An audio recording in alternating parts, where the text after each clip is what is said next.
Informed takes just on my side.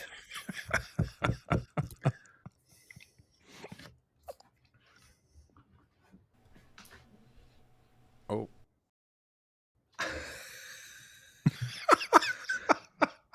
That was great. Bring me in. X out, Kevin. Awesome.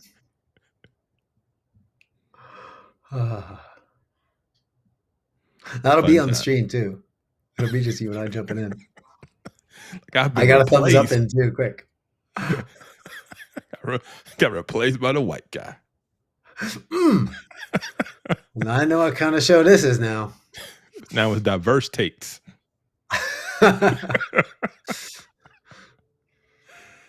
Down with the man. Hot takes are everywhere, but they're often uninformed, and major news is biased. We've had enough of hot takes. We want informed takes.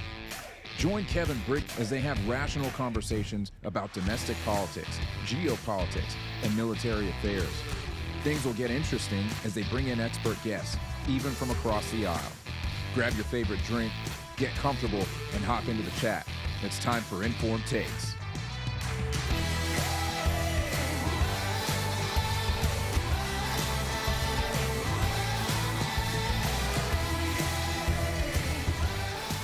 I still beat out Kevin. Nice. You did. There he is. Man, welcome everyone to another week of Informed Takes. I am Kevin Briggins alongside Devin Smith, and we are glad to be with you guys again. Man, that was awkward. Man, how did you do that? You were white for a second, then you transformed into a black man. I don't know how you did that. I get that criticism a lot. You and me both, brother. You and me both. This is off to a great start already. Man. How you doing, man? I'm good, man. I am good. How's your week been? Man, we don't have enough time for me to talk about what my week was like. But man, I'm by the grace of God, I am here. I am here, man. Hey, that goes for both of us. Man, it's been a week in the world of politics and news, and we're a couple of days out from the election. So how are you feeling? Are you excited? I am. The interesting thing, I talked to a lot of people, and it's so funny. I talked to a couple of people who they're really wound up about the election and just kind of anticipating it. And normally I would be too. And I don't know if it's just I've had 3 election cycles of not having the choices that I wanted. That the Lord has beaten my preferences out of me, and now I'm just like, Lord, let your will be done on earth as it is in heaven. I'm cold chilled, dude. I have so much peace. I have so much peace about this. Well, I'm excited. I'm excited for the show on election day. That's what I'm excited about. Yep. So for those watching, we are going to be live election night coverage all night. Devin and I will be both in Atlanta, both in the studio. It's going to be awesome. So make sure you guys join us for that. This is a special show though tonight. Yeah, because we have a first, and we have, for the very first time, we have a guest. And so I want to kind of lead it in, because tonight's topic is worldviews and how does worldview impact politics, right? Because that's such a big thing. And in my article that I wrote about why I was choosing to vote for Trump this time, even though I didn't in 2016 and 2020, I said I felt this was an election of 2 competing worldviews. And so I just wanted to do a show where we just kind of expound on that and talk about what does that mean and what do I mean by that. And so joining us tonight is Dr. Joe Miller. Joe is the associate professor of Christian worldview studies at Grand Canyon University. And so Joe is a great friend of ours, known Joe for a while, and we've done some things together. And fun fact, Joe was the very first podcast I did as a guest. Yeah. So, and we'll talk about his podcast that he's got going on as well. So, without further ado, let's bring Joe on. There I am now at the right time. now you tried to like, your privilege and come on. I asserted my privilege and came in on you, but I'm glad we overcame that. Yes. I'm glad you gave up your privilege and allowed me to, have the spot on the screen. I appreciate it. You're welcome. Hey, I love your intro, by the way. I'm excited for your show to see how this all unfolds. Did a good job on that. Who did that, by the way? Devin, it was your boy. Devin, nice job, man. Good job. Man. I like that. Now I'm like disappointed about my intro to my stuff. I'm like, I'm like lame. I know a guy who owns a podcast production company that can help you out. Nice. I know you, and I know 7 degrees, but our listeners don't. So why don't you kind of introduce yourself and kind of give your background and kind of why are you sitting here with us tonight? Well, oh boy, there's so much I could dive into. The current version where I'm at right now, I'm, as you said, associate professor of Christian Worldview at Grand Canyon University. I've been here this is my 3rd year. Love teaching Christian Worldview. I teach predominantly freshmen, sophomore in that area. It's like a 100 level class. And I got all close to 300 students a semester. And when I came here, it's simply because I get the chance for 15 weeks to talk about Jesus, the gospel, the heart of what Christianity is all about, for a lot of people who in our internet age might otherwise never get a chance to hear from a Christian what Christianity is all about, and how we do all have worldviews and they're competing and they all impact us, and just teaching them how to analyze it, but in an environment where I've got a very diverse group of students, all backgrounds, and we can have discussions and disagreements and not turn into violence in the classroom like it seems to turn into online. So that's kind of where I'm at right now. Born and raised in Pennsylvania. Did my undergrad in engineering, wanted to go to seminary after that, moved to Oklahoma, did actually my MDiv at a Pentecostal charismatic place, Oral Roberts University. Was not Pentecostal my background. I was raised United Methodist. Finish up, get ordained with Christian Missionary Alliance, but I'm in Washington State. Do a lot there from pastoral ministry over the next 20 some years.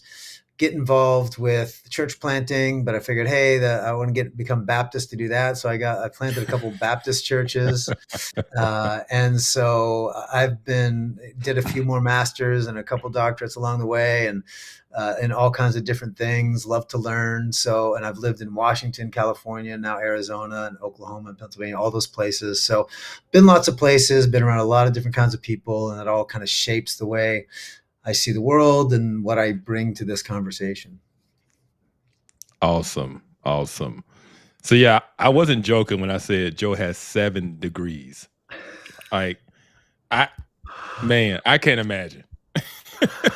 Yeah, my life is terrible though. It's boring. What else am I? It's like I don't have fun and exciting life like you. So I'll just go to school. Whatever.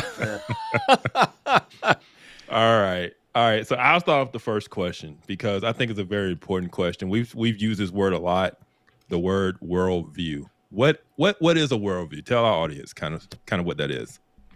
Yeah, so the definition I use for this is that a worldview is the lens we use to interpret the world and focus all of our observations into a clear picture that best answers these questions of origin, meaning, morality, and destiny. And so all of us are trying to answer those 4 really families of questions. There's a whole set related to origins and a whole set to meaning and to morality and destiny. And they look different, right? We can ask them from a cultural context in different ways, the way in our conversations they look. But those are the 4 basic families of questions that we're all trying to figure out. And so in that sense, everybody's got a worldview. Everybody's trying to make sense of their experience, trying to make it work together, because that gives us a sense of peace of mind when we can make sense of this happened, and we don't want to think everything's random and meaningless. We're trying to make sense of it, and so worldview does that for us. Man, that's a good definition. It really is. I wasn't expecting all that.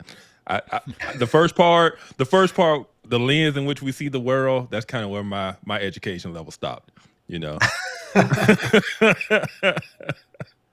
Well, that's why they pay me the big bucks. It is. It is.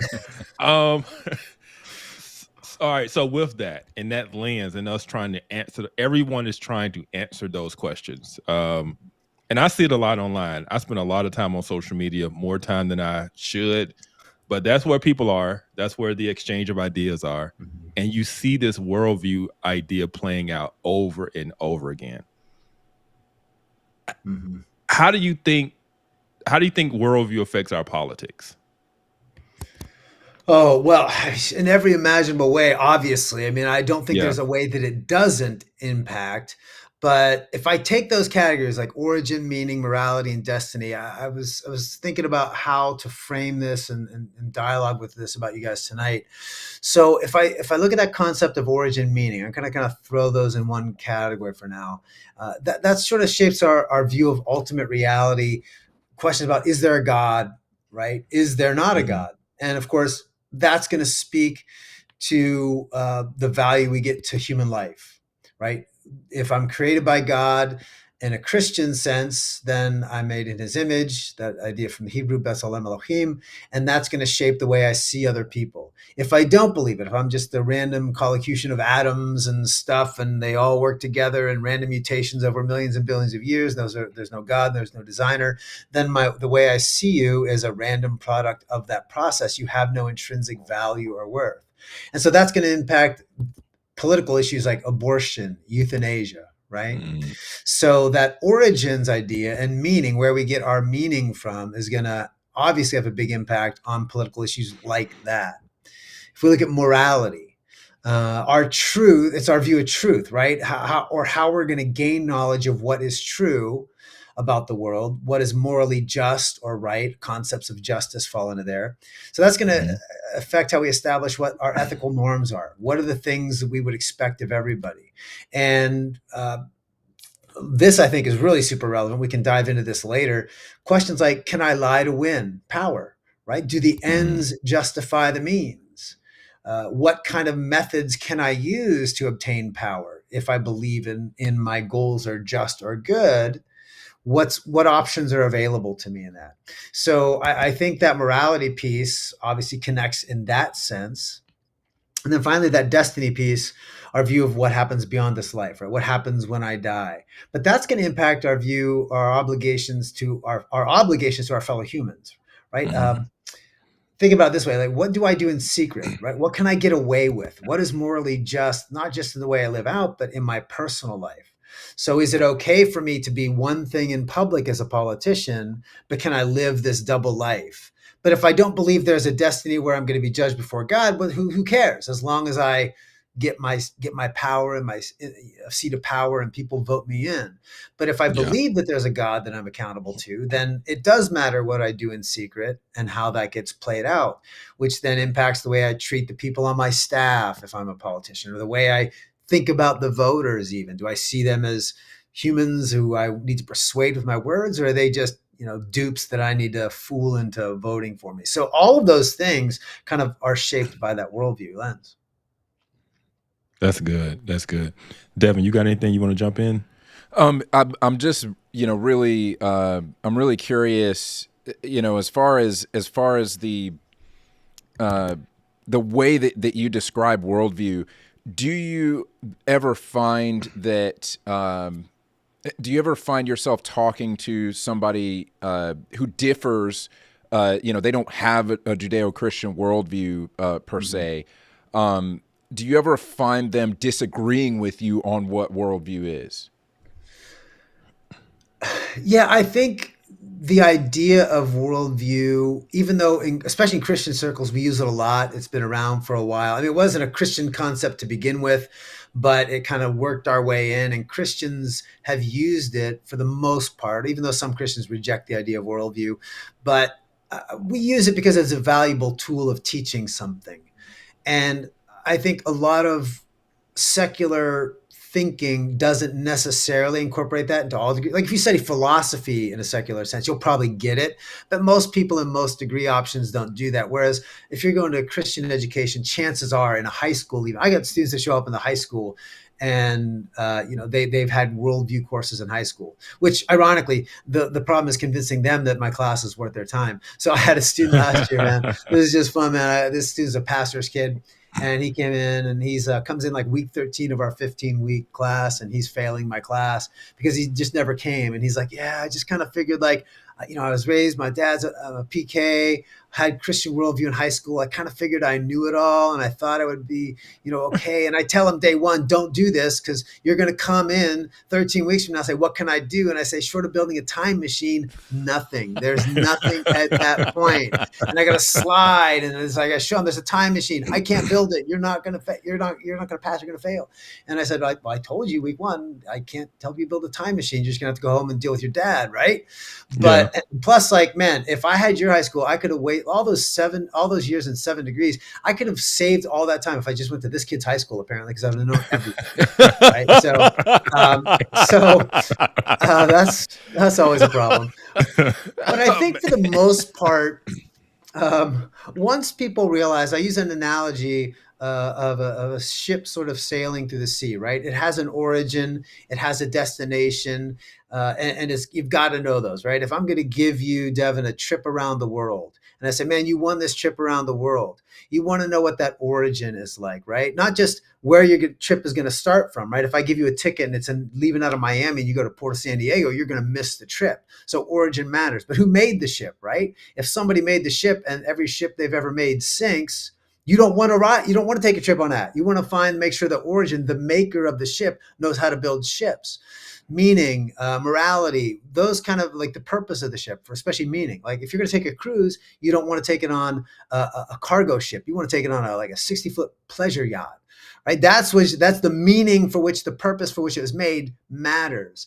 Morality is analogous to like navigational systems. You're all going to bump into other ships along the way. Well, I mean, you come in there, you don't want to really cause damage, right? You don't want to destroy other ships. But just like in life, right? We want a system of morality. When we bump in, do we cause more damage, or do we cause good things to happen when we bump into people, right? And then destiny, where do we go, right? If I'm off course and I say I'm packed for Hawaii and my ship ends up in Antarctica, then you are not packed right? You're going to be swimming with penguins instead of the dolphins, and that is a whole different experience. So I think when you can use an analogy like that and help frame it that way, I haven't really had any strong pushback, at least from the students. Even if they've not heard the idea, they say, okay, that makes sense, right? I'm just trying to find a way to navigate life and get through life. And worldview is just that word we're saying, how can I get through life? So I think most people, that makes sense to them, and I haven't had any real strong pushback. Good. Man, when you said something about how did you put it? It was something about it was brilliant however it was. It really was. Yeah. And it was about certain things. Oh, the ship maker. Yeah. If all the ships he made, if they all sank, you're not going to want to ride that ship. Mm-hmm. And I couldn't help but think there's one particular worldview and economic system that continuously sinks, and everybody still tries to build that boat and ride that ship. I can build it better. Yeah. The plans aren't flawed. There's some lessons to be learned there. There is. Oh man. So, all right. So we talked about how worldviews kind of affect our political views. It affects everything. It is the lens in which we see the world, and we see this played out in our political discussions. The example you gave about abortion just really kind of makes it hit home. If your worldview is different, you're going to land different on that. Mm-hmm. So, like I said, I wrote in my article that we have a clash of worldviews. And one of those worldviews, I kind of say, okay, these were, I call like the founding principles of our nation, right? So what was the general worldview behind our founding principles? You know. Yeah, that's a really good question, and I'm gonna simplify what the way I think we can frame it here without hopefully Okay. distorting it too much. But I would say to people, we started a podcast series. Raise the Roof is the podcast that I do, and we have 15 books that we're going through. We started with Machiavelli, and we've gone through Hobbes so far. We have Descartes next, but we're going to look at all of these thinkers, even up to like Sanger and the pivot of civilization, the feminine mystique in more modern context. We're going to look at all of this flow of this, and we're trying to see how does this shape our political lens, not just for the founding of the nation, but also in our current context. So all that to say, there's a lot of subtlety and nuance and influences here that we can get into. And I'm going to try to be as direct as I can about that. And obviously somebody's going to listen and say, he said it wrong. That's not right. Well, I'm trying to be a little more entry level so we can all be on the same page here. And if people really care to go deeper, join us for the Raise the Roof podcast. We'll do that. That's fine. Right. So I have to say the disclaimer because, people get angry at everything. So, Yeah.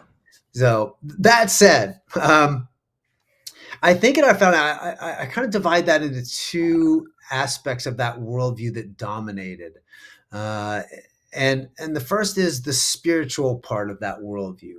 And broadly speaking, I think the worldview of the founding fathers in the United States had some form of Christian theism, a Christian form of God. Theism just means God, right? So they were Christians in the broadest sense of the term. And that ran a spectrum from the deists among them who believed in a God who had created and ordered and structured, but then he sort of separated himself back. He like set it all in motion, but then he's not really involved and he's not really connected to that. And that's really its own it has its own unique worldview elements, and that can be explored separately. But then, on the other side of the spectrum would be what we would consider a more traditional, orthodox, robust biblical Christianity. And you had those share of people amongst the founders as well. And so if we really unpack their worldviews, we're going to find that they had different ways of approaching things like ethics and how would they practice their faith. That's going to certainly play a part in that. But they did share enough in common that I think we can easily say that there was a Christian theism, a broad Christian worldview that governed that. And I think the phrase the quote that I would have to summarize that spiritual component comes from a guy named Abraham Kuyper, and how our republic was meant to operate. He said this: only where the religious element is still the mainspring of national life can there be a strong government. And I think that broad idea, that broad concept was agreed upon, even if some of those uniquenesses of worldview between the deist strain and the more traditional orthodox type strain of Christianity would have had differences. I think they would have broadly agreed with that idea as the spiritual big foundation for the founding. So I can talk about structurally, but I want to pause there in case we wanted to go back and forth on that a little bit. Real quick, I thought that was interesting. I've never heard that quote by Kuyper. That's really awesome. It reminds me of a quote by John Quincy Adams. He said that our Constitution was made for a moral and religious people. Mm-hmm. It is wholly inadequate to the government of any other. Yeah, that's exactly right. You can read that throughout the founders. That principle is built in there. Now, again, just to be clear, that doesn't mean they all agreed about all of their views of who Jesus was and the nature of God, and there was different, but it was broadly Christian in that sense that they believed without a dependence on God as creator, that we couldn't function as a constitutional republic. Yeah. One thing I've noticed, and I wrote about this, and you're talking about, I mean, the two quotes you guys just gave about our Constitution being kind of made for moral and religious people, that kind of been the spiritual aspect kind of being needed there to some degree. I've noticed a lot of atheists and people from the new atheist movement really kind of acknowledging that themselves recently. Mhm. Um, Joe, I don't know if you've noticed that in terms of more people Yeah. starting to realize there's some element that was crucial to our founding that we kind of like need to get back to or incorporate again. Yeah, there's definitely a shift from the four horsemen of the new atheist movement, right? Yeah, Dawkins and that group that were more rabid, we got to shut down Christianity and or angry, whatever. yeah, But they've realized they've seen the decline in the capacity for us to get along with people who see the world as different. They've mhm, seen that shift, and that leads to guys like Tom Holland who just as a little flex here, I got to hear him this summer. I was actually traveling in the UK. I was at Cambridge, and he came in to speak to a group that I was with there. And we spent like an hour and a half with us, which he said was the longest talk he's ever given, and talking about that idea that what he realized as an atheist is that so much of my worldview I'm borrowing from Christianity, even though I don't believe there's a God. And there's a mhm, struggle because he still doesn't want to believe in God for certain reasons, but he still knows that belief in God leads to a better society, a better yeah, culture that's more stable. And so he's sort of, well, I'll just keep borrowing from those Christian ideas. I just don't want to accept the God side of it. There's a lot of people that have made that shift. Even Dawkins has recently said, yes, considered himself sort of a cultural Christian, yeah. in that I'm culturally a Christian. So that's sort of kind of where the new atheist movement is headed a little bit because of that need for that spiritual governance for our society. Yeah. Yeah. And it's kind of like they're admitting this to this worldview question that spiritual element, whatever you want to call it, cultural Christianity is kind of a key piece to making the worldview work, right? Mhm. Um, and that's kind of what that's my argument when I say a clash of worldviews. And I say let's say I'm voting for Donald Trump because of worldview issues. It's not that I'm saying, oh no, I believe Donald Trump is a Christian or the Republican Party is a Christian party. What I'm saying is I believe whether they know it or not, whether it's intentional or not, there's an element of a Christian worldview they're borrowing from, that they're Mhm. operating from, that Yeah. that is influencing policy. Like I said, whether they know it or not. It's kind of like, like Tom Holland said, he as an atheist, he realizes he's borrowing from a Christian worldview. Mhm. Um, and I don't know if you agree with my observations that I believe the general public, for the most part, operates on a Christian worldview without knowing it. What are your thoughts? I think that I think that the percentage of that is in decline. I think that's It the is. challenge we're at right It now. is. Historically, there was certainly, but the percentage that operates with that assumption, I even see it in my own classes, even those who label themselves Christians, of only a small, tiny percent have a robust Christian worldview in any meaningful sense. They Yeah. don't theologically, even half of the students that label themselves Christian even theologically wouldn't classify as Christian in terms of they don't really see Jesus as truly God, truly man, or that he died for our sins. They just he's a good guy to follow, and so I just use that name Christian. And so theologically, but also morally, ethically, there's a lot of borrowing from a lot of things. So that percentage where maybe 60 years ago that had been a higher percentage operating with a more robust Christian worldview, that percentage is in a strong decline. Yeah. But there's still elements out there. No, for sure. There's a lot of assumptions of the Christian worldview that Assumptions. still make it Yes. in. But I think almost now it's becoming more issue focused than culturally broad focus, right? In other words, there are certain issues where there's still a strong influence, and then there's other issues where it's completely gone. And you find Yeah. that even in both parties today. And I'm sure we'll get to some of that. Um, but that's kind of where I would fall on that. Can I Yeah. jump into the structural part? Because I think this is a good transition. Yeah. Because when we're at with how did we find that? So that spiritual assumption though did impact the way the government was structured, right? So there Yeah. are certain structures of our republic that are dependent on a robust Christian worldview guiding the people who would lead the government, right? That's really that quote you brought up before, Devin, right? That there was the assumption that this would succeed if there was that guiding worldview thinking, that Christian thought behind it. So structurally, I see there's several elements at play here, and I'll kind of go through these, just all of them, and then I'd love to see what you guys think about this. So first, I'd say that the Enlightenment rationalism, that philosophy, the Enlightenment philosophy, was really the big influence, meshed again with that broadly Christian perspective that shaped the idea of moral responsibility to preserve what they called self-evident truths of human equality. Namely, every person is made by God with some moral value. Here's the part from the Constitution that says that, right? We, the people of the United States, in order to form a more perfect union, establish justice, ensure domestic tranquility, provide for the common defense, promote the general welfare, and secure the blessing of liberty to ourselves and our posterity, do ordain and establish this Constitution for the United States of America.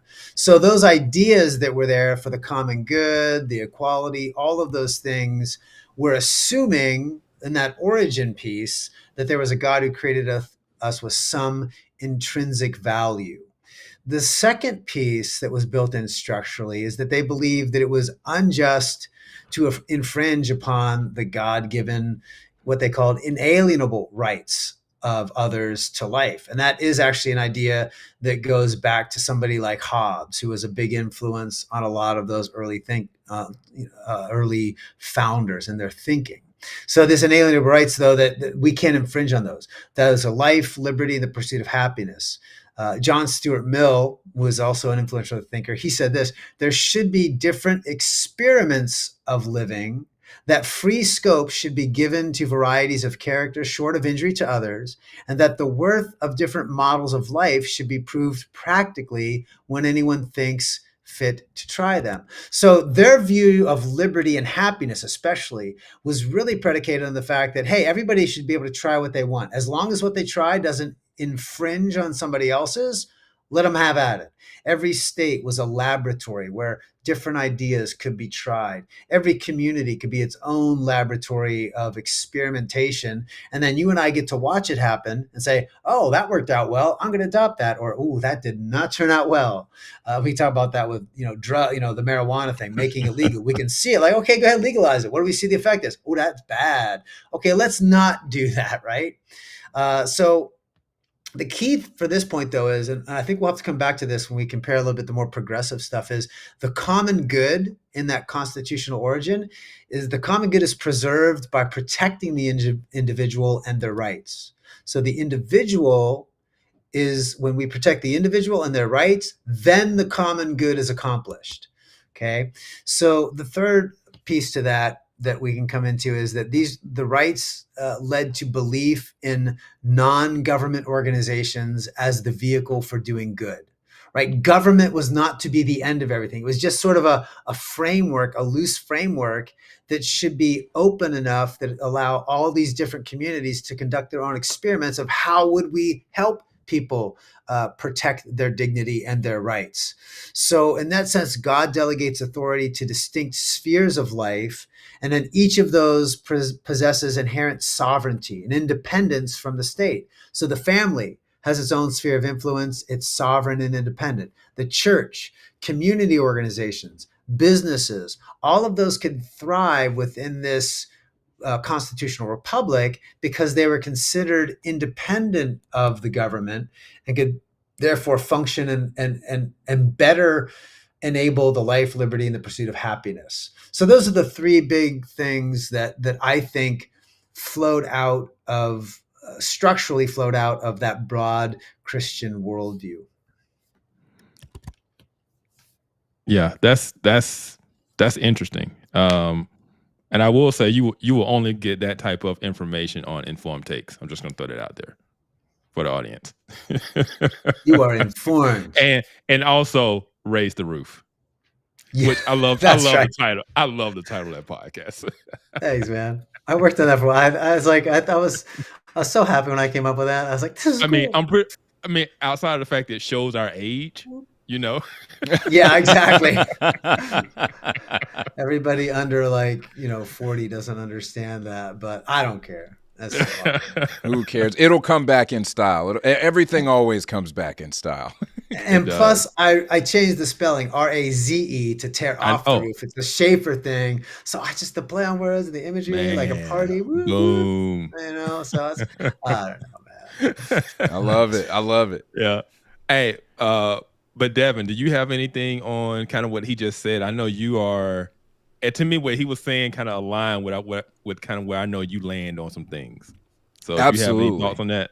Yeah, I'm so one of the big things that I wind up having conversations with people about are the different spheres of authority, and I think that it took. I mean, it obviously it took me a long time to learn any of this stuff. I didn't learn any of this stuff in school, and I started to learn really through the Reformed faith, because I found out just how much the sort of Presbyterian form of church government influenced some of the way that we formed our government in America. The folks coming over from Britain, influencing that, and this idea of spheres of authority. It just seems like the modern day person has no conception of the idea that the federal government is not supreme. What kind of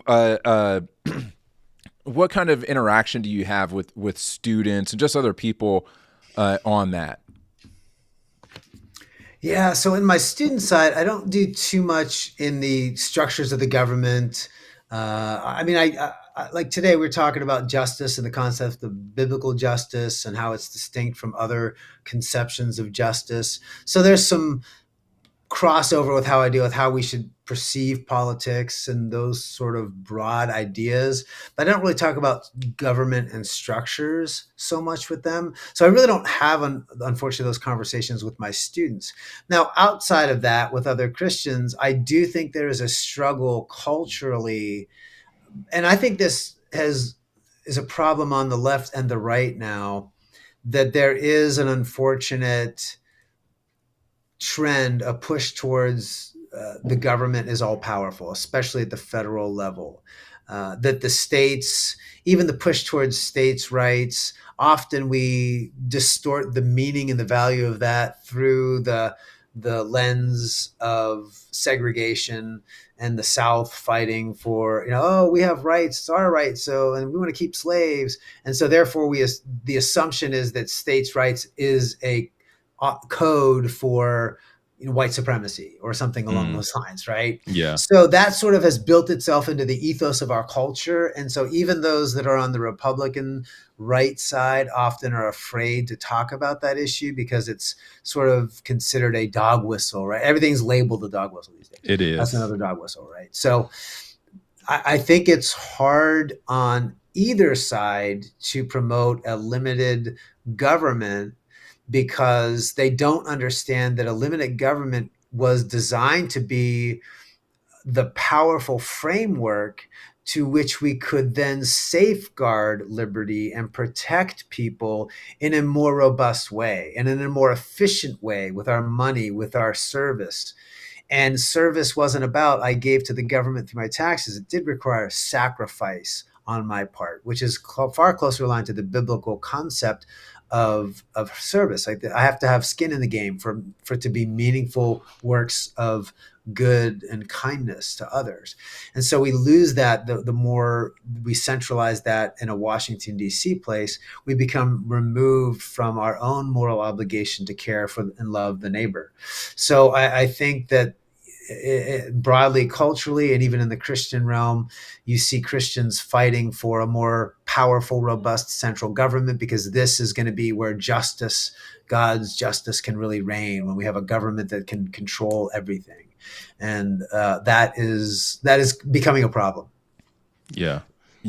That it's interesting because I was having a discussion today, as a matter of fact, I was having a discussion about that, about the fact that if you look in the Gospels, you look at Jesus talking about the Good Samaritan, right? I often use that as an example to people of care being best given at the local level, and preferably not by the government. The Good Samaritan came out of his own pocket in order to help the man who was beaten on the side of the road, and that's an example of the fact that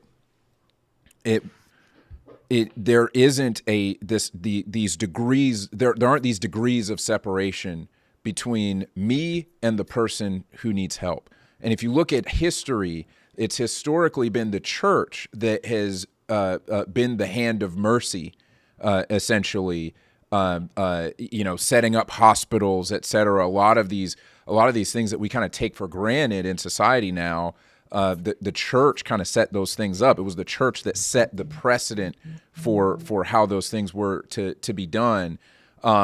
And it just seems so foreign to people now, the idea that it would not be the government who would be the one giving care. And I think about it now. We have people talking about well, Republicans just don't want to help anybody. Republicans are all about themselves. They're just worried about how much of their money that we're trying to take and all of that. And it's like, no, that's a very obtuse, view of the position. The real position is, it's not that I don't think those people need help. It's I think that it's my responsibility to help those people.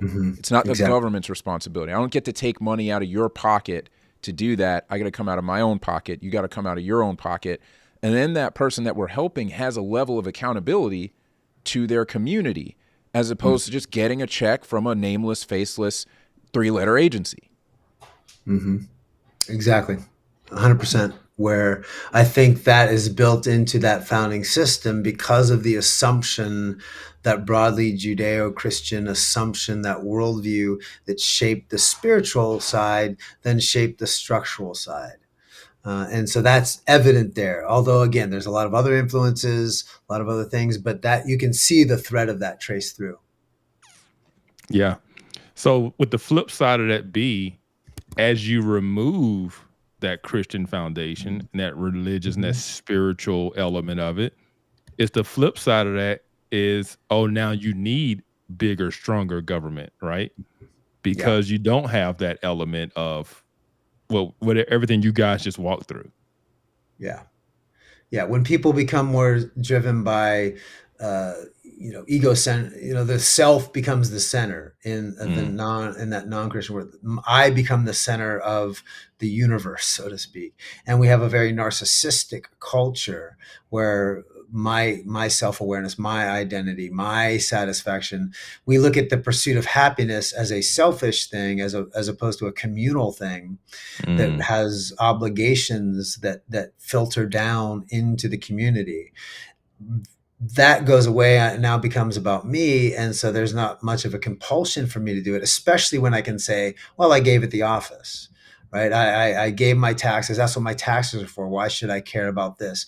So the callousness that naturally comes when we assume that there is no God who gives us purpose and has a moral design for our life, but then we become even more callous the more the government takes on those roles, because we feel like my hands are clean, right? I'm washing my hands of it. I don't need to worry about that. And if I do need to worry, then we need to pass a new law. Yeah. Yep. There it is. So I think that was laid out well, and I think people get it. But while you're on that subject, or while we're on that subject, how would you define the worldview behind what we would call modern progressivism? I know that is a loaded question. Yeah. They can go a lot of different ways, but just kind of give your best shot at kind of what I'm getting at. Yeah. So this one, I'll kind of lay out both the spiritual and the structural in parallel to what we just laid out. And I'll kind of do that first, and then we can jump back in, because I know I'm quite confident We've talked about some of these things. I know on other shows, you and I, Kevin, I know Yeah. your show's kind of new, so some of this may be new for your audience. We might have to unpack this in some different ways. So I figure if I Hmm. just lay it out kind of all at once, we can kind of dive into the parts that we think are Yeah. most relevant to the audience you guys have already generated for yourself. Yeah. Let's So do it. spiritually, I think that word progressive, just it really flows out of the early 20th century. It's a worldview that believed in to be just blunt, it's a godless vision of utopia. There is no God guiding us. There is no um, divine that's sort of there necessarily. It's a naturalistic worldview. And we have the chance to create a utopia, which I think that concept of utopia still borrows from a Christian lens, this idea that has, there's a kingdom yet to come. And that built into the cultural ethos that there's a millennial reign of Christ and then God comes and we're with him. I think that built into the culture. So they borrowed that concept from Christianity and said, but there is this hope of a utopian future. The difference is we have to progress towards that utopia. We have to pass the laws. We have to change the structures and the systems so that anything keeping us from achieving that utopia is done away with. So that's the sort of spiritual framework, is humanity is at the center. Humanity creates our own reality. And we have this vision of the future that God's not going to get us there. We have to get there ourselves. Structurally, then, sort of the 3 points that would parallel the ones we just had, that different from the founding, is first, there would be no moral absolutes, not even an absolute value of human life. So in the 1930s, there's a guy named Reinhold Niebuhr, brother of Richard Niebuhr, who was the Christian guy that a lot of Christians might know. As he did those Christ in culture, the 5 views of, where do we relate Christ over culture, Christ in culture, Christ through culture, all those sort of things. Well, his brother Richard was a Marxist, socialist, at least early in his life. And he wrote a book called Moral Man and Immoral Society. And in it, he really outlines his belief in the moral value of each person really is the enemy of social progress. Because what happens is you have the oppressor class and you have the oppressed class. And the only way to overcome that is to allow for those who are oppressed to do violence and overthrow through revolution those who are oppressing them. But his worry was that the Christian worldview, he specifically says that view that we believe that every human is made B'Tselem Elohim, in the image of God, it has sacred worth, actually kept us from being able to do the violence necessary to transform us and lead us to that utopian future. So that had huge implications, and that gets played out today. Ibram X. Kendi, right? His idea, the solution for past discrimination is present discrimination. The solution for present discrimination is future discrimination. There's always going to be some oppression or violence or political power grabbing that's necessary to get us to this utopian future, which is, again, very different from that founding framework. The second one would be that rights are determined by the state, right? They're not inherent rights because there's no God. So rights are determined by the state and given to the group, not the individual. So this Mm. means that liberty and the pursuit of happiness, which they'll still say, oh, we believe in liberty, pursuit of happiness, all this stuff. The language is used, but it means something different. To achieve that, it has to be controlled by the state for the collective good, for the common good to be preserved then, right? So if we're going to preserve the common good, like it says in the Constitution, then we have to deny the individual their rights. Individual rights is the enemy of the common good in the socialist progressive thinking.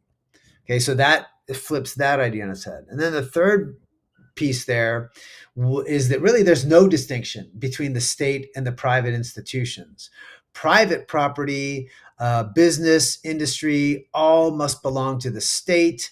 Then we can all flourish. Then we can all achieve this utopia. So we have to eliminate the private. We have to eliminate the different interest groups. So the family is seen not as an important piece to carrying out the role of human flourishing. Family is the enemy of human flourishing and liberty and the pursuit of happiness.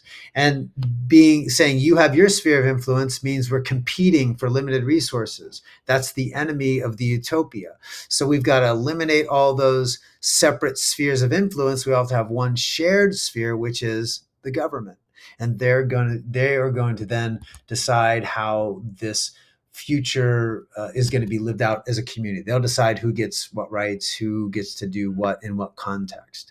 So that's the framework then that we would look at through the structural side, I think, of progressivism that dominates the culture. Man, that's good. So basically what you're saying is that we need to like imagine what can be. Unburdened by what has been. About being unburdened by what has been. Yes. That's kind of what you're saying, right? Yeah, channel your inner Mao, man. Oh man, I mean, that I love that you brought that up, Kevin, because most people don't know. Most people don't know that is a long-standing communist sort of mantra that Kamala keeps saying, and most people don't know that. I know, but that's kind of what I mean by competing worldviews. And there's this old worldview that is viewed as being in the way of the new worldview that they want to usher in, right?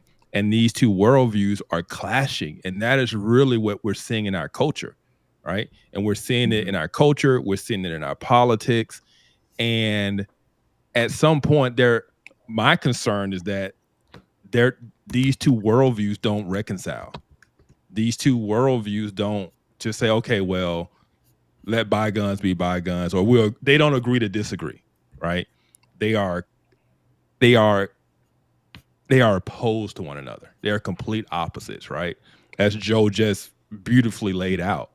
And so that's kind of why I wanted to have this conversation, so our audience can kind of see, hey, this is what's going on in our culture. And this election isn't just about the old liberal conservative kind of disagreements we used to have, right? Where it was, I don't know, is it Medicaid for all, or is it like those type of things are not what we're arguing over anymore, right? We are at a point where we have very, very distinct worldviews that are leading to very different visions of what we believe the nation should look like and operate as. And so, man, Joe, you said a lot. I'm trying to figure out where we want to start at. And there's a lot to unpack there. Yeah. I threw a lot in there for you guys. You did. So you did the spiritual. I can go back you and did the restate structural. something. So you did the spiritual, and let's just start at the spiritual, right? Okay, how does that shape things? Yeah, I mean, so think about that spiritual thing, that progressive, the godless utopia vision side of things. Again, with no God, what's the value of human life? There is no intrinsic value. The value comes from the state, right? So if the value comes from your usefulness to the state, in a sense, it's that concept of to each his own. To those, I'm going to botch it in my head, but it's like everybody gets what they're capable. Yeah, from each from his ability, each to his need, or something. According to his need. Yeah, exactly. Need, Yeah. So, or the Mao was the four olds. Get rid of the old, all those old things, replace it with the new things. That progressing towards utopia means that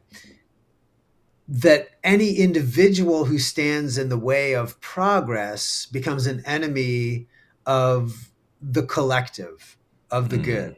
It's if you enjoy the sci-fi sort of world, it's Spock, the Vulcan sort of thing is the needs of the many outweigh the needs of the few. This utilitarian concept dominates, and it's not that people outside of a progressive worldview can't have that utilitarian concept, but it dominates in that, to the point where it doesn't matter. I don't need to protect your rights, Kevin or Devin. I need to protect the rights of a collective group of people. And now we each have tribalist identities. So this is why we can say, okay, Kevin, you as a black man, Devin, you as a black man, we got to protect, we got to help you because you've been oppressed, right? But if you take the wrong political position that you're not allowed to have based on the melanin percentage of your skin, then you need to be silenced. You can be called all the racial epithets. You can be labeled as Uncle Tom's and, Oreos if you marry somebody or whatever. You can be labeled all of those things because it's not your individual rights or life that I need to protect. It's the life of the collective. And so if that's where that spirituality flows into the structure. There is no God, there is no intrinsic value, there is no sacredness. It's the collective that is valuable, not the individual. And so once you can exclude the value of the individual, then you can work for the common good. But that means the individual can be abused if it serves the good of the state. Yeah, man. When you said that, only thing came to my mind was COVID. Right? All of a sudden, individuals didn't matter anymore. It was all about the collective good and forcing everyone to comply for the collective good, right?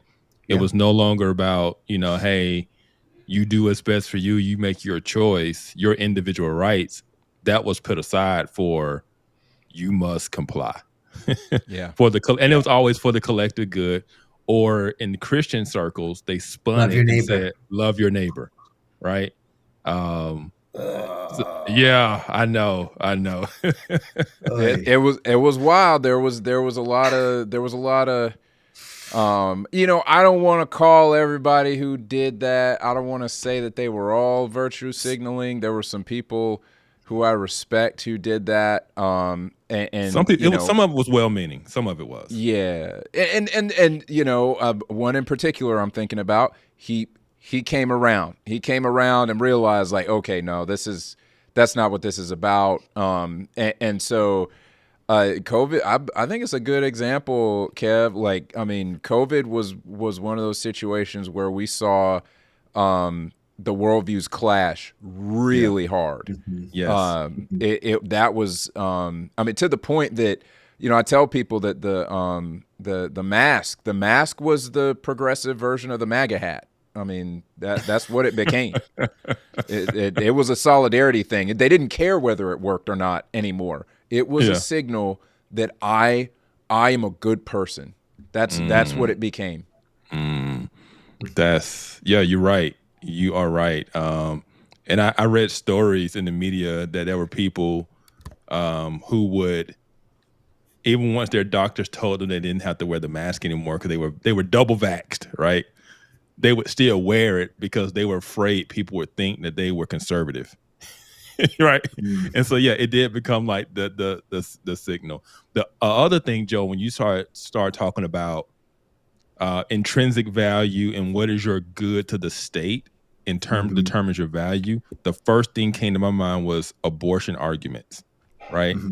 Because I've heard those arguments so many times in terms of kind of denying the personhood or saying, well, what is the conscious level, right? It's not an intrinsic value. It's more so what good does that person give us, determines whether or not it has value or not.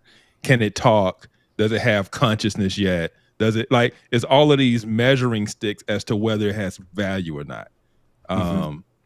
And when you don't have that baseline worldview of it has intrinsic value because it's a human being, you can start saying, okay, you can start nuancing the value of that human life, right?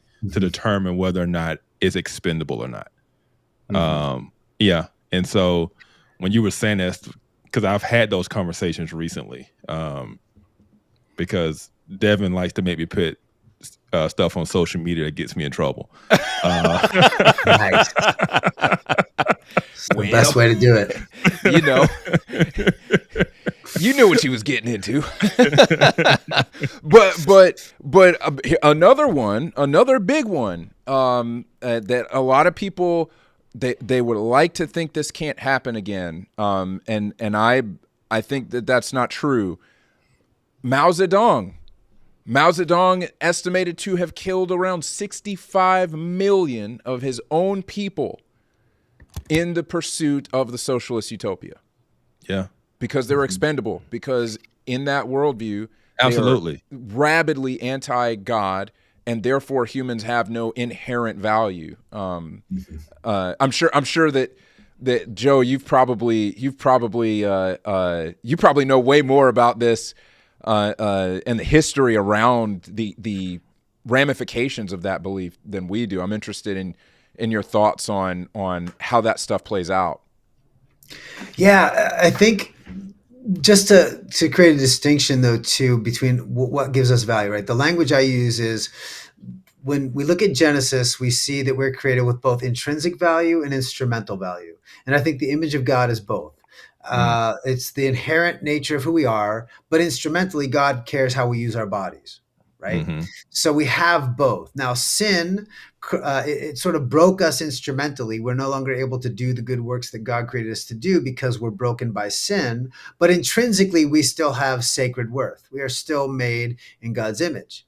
Well, if you take away God, all you're left with is instrumental value. There is no intrinsic. So everything is instrumental value. That's every worldview outside of God as a creator who made us specially in his image. There's just nowhere. All you're left with is the instrumental. What have you done for me lately? Right? That whole idea. What can you do for me? What can you provide for me? So on an individual level, we can see how that works out in friend groups, right? Because we all have that one friend that's like, as soon as you're not doing something good for them, they're not interested in you, right? Yeah. And if you don't have a friend in that group, it's because you're that friend. And so just to kind of bring self-awareness moment for some people. I'm now evaluating certain circles and wondering if I'm that friend. Yeah, right. Exactly. Like, oh, is it me now? Yeah. So when you have an entire worldview, now not just at a localized setting, right? But if I'm building whole governmental systems that are predicated on human life is all instrumental value, then the systems and the structures are all going to be built around, well, if this person isn't useful to me or to the cause of the state or whatever it is, they become expendable, or we can turn them into slaves, or we can just simply you harvest their body parts as China does and put them in prisons and just use them to take out body parts for them. So that is what we're left with. Think of your friend groups on the small level and how somebody who sees no value in anybody except for the instrumental, that a person like that we've known, elevate that to a worldview level and run by the state. And then you can think of Maoist China or Stalinist Russia. When I had a chance, actually, I got to be in the Soviet Union before the fall of the wall, before they fell. Back in 1991, I actually flew out I think it was about like 5 days before the tanks went rolling down and the revolution happened. So I just missed it by like 4, 5 days, 6 days, something like a week. So I'm bummed about it to this day because that'd have been awesome to be there. But we had a tour bus guide that for some of our trips that we were at, we did a missions trip. And we went to all these churches and different places. But there's this gal, Ludmila. Ludmila took us around everywhere, showed us everything. Great woman, right? So she was explaining to us all the history and what's going on and just how we had KGB people watching us. She'd tell us about this, which I knew something was up if she could be blunt about what she was. She elevated the numbers of deaths from like Stalin and those folks into the 80 million side, which is most historians say it seems high. But I thought it was fascinating that our Soviet Union officially assigned tour guide was elevating the numbers. Not saying he was this downplaying. horrible. Yeah, exactly. So she was not. But you see the devastation. They talk about that. You'd see the people that had the lines for food. Even we go into these stores, these big, huge, giant Macy's size, New York City size department stores, and there's just nothing in these shelves. There's nothing there. just one or two items here or there, because that system eventually dehumanizes, that then marginalizes, and then people have no motivation to do, because the state's going to provide. And when we get into that position, it ends in devastation for everybody, because we allow for dehumanization to be built into the structures. Yeah. There's a similar problem in Cuba. They talked about the issue where a lot of young people in Cuba, they don't want to go get a job, because they're like, why would I do that when I can go to school for free or whatever, and just collect off of the government for right now. So it's been I've heard about it in other places. And then there's another aspect of this, Kev, kind of going back to the abortion example that you gave. When people are trying to kind of nuance the value of a human being, or really judge it by their utility. One of the other things that is pretty disturbing is that whether or not the child lives, the judgment is whether or not the mother is going to have a good economic situation. Yes. Post birth. Yes. That's the judging criteria that's being used as to whether or not this child lives. That it's another place where I see that reasoning applied. Mm-hmm. Yeah. That's more of the Sanger, the Margaret Sanger type of mindset, and the way we think of some things now, which I will give a plug, as put on your calendars, people. Next May, I will be on Joe's podcast, Raise the Roof. We'll be going to a Margaret Sanger's book. What's the name of the book, Joe? The Pivot of Civilization. The Pivot of Civilization. Yes. So, so put it on your calendars next May. I don't know the date yet, but it'll be in May of 2025. And we're going to talk about Margaret Sanger. Yeah, it should be released, I think, in the fourth Monday of that month. So okay, whatever that works out to be. That's too far ahead. Too much. It is. But I just wanted people to put it on their calendars. Yeah. So May 1st, you should get an alert just to look out for the podcast. But in terms of that utility, absolutely. I thought about it. I thought about it when third trimester abortions are used because there's some type of birth defect that is noticed, right? Down syndrome, something like that. And people will, abort the baby because they found out in the third trimester it has Down syndrome. And it's like, they're placing this utility value on this child's life that it's not worth living. It's okay to destroy it because I don't want to compare it, but you can't help but think from just from a mindset standpoint, it has a lot of Aryan race stuff to it, right? A lot of it's defected, therefore I can get rid of it, and so the worldview we have plays a big part in how we view these issues. And that's why we're so divided. It goes way beyond political parties. It goes way beyond left, right, blue, red. It is underneath what is the worldview that leads you to see the issue the way you see it. That roadmap, as Joe liked to say. Can I jump a couple things? I think we kind of jumped into where we're seeing it play out a little bit, and I just have a couple items that came to my mind too. One, I think you're totally right about the utilitarian nature of childbearing. We see there's no intrinsic value to that life in the womb. It's what the value based on the perspective of the mother. Her perspective is what gives that life to that unborn child, not the child has its own intrinsic sacred worth. So we see that definitely played out. The Germans, and then everybody, I hate to always make the Nazi comparison, but especially because it's right now and everything in politics. Yeah. But they did have a phrase. I love the German. It's because they have these massive compound words that are impossible to figure out. They just stick more words together and make new words. They're crazy. But they had this phrase "lebenswerten Leben," which means life unworthy of life. And they would have these posters up that they have a picture of a guy. There's a picture of a guy in a wheelchair in one of these famous posters, and it's something like, it costs 60,000 Reichsmarks a year to keep this person alive. That's your money. Those are your tax dollars, so to speak.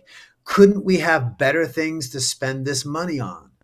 And so the idea was that, well, of course we shouldn't, as a collective, support the life of a disabled person. They are a drain.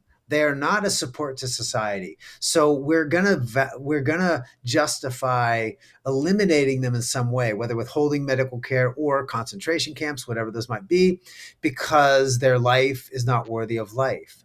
And the perspective of the state, the perspective of the common good, is what determines who has life.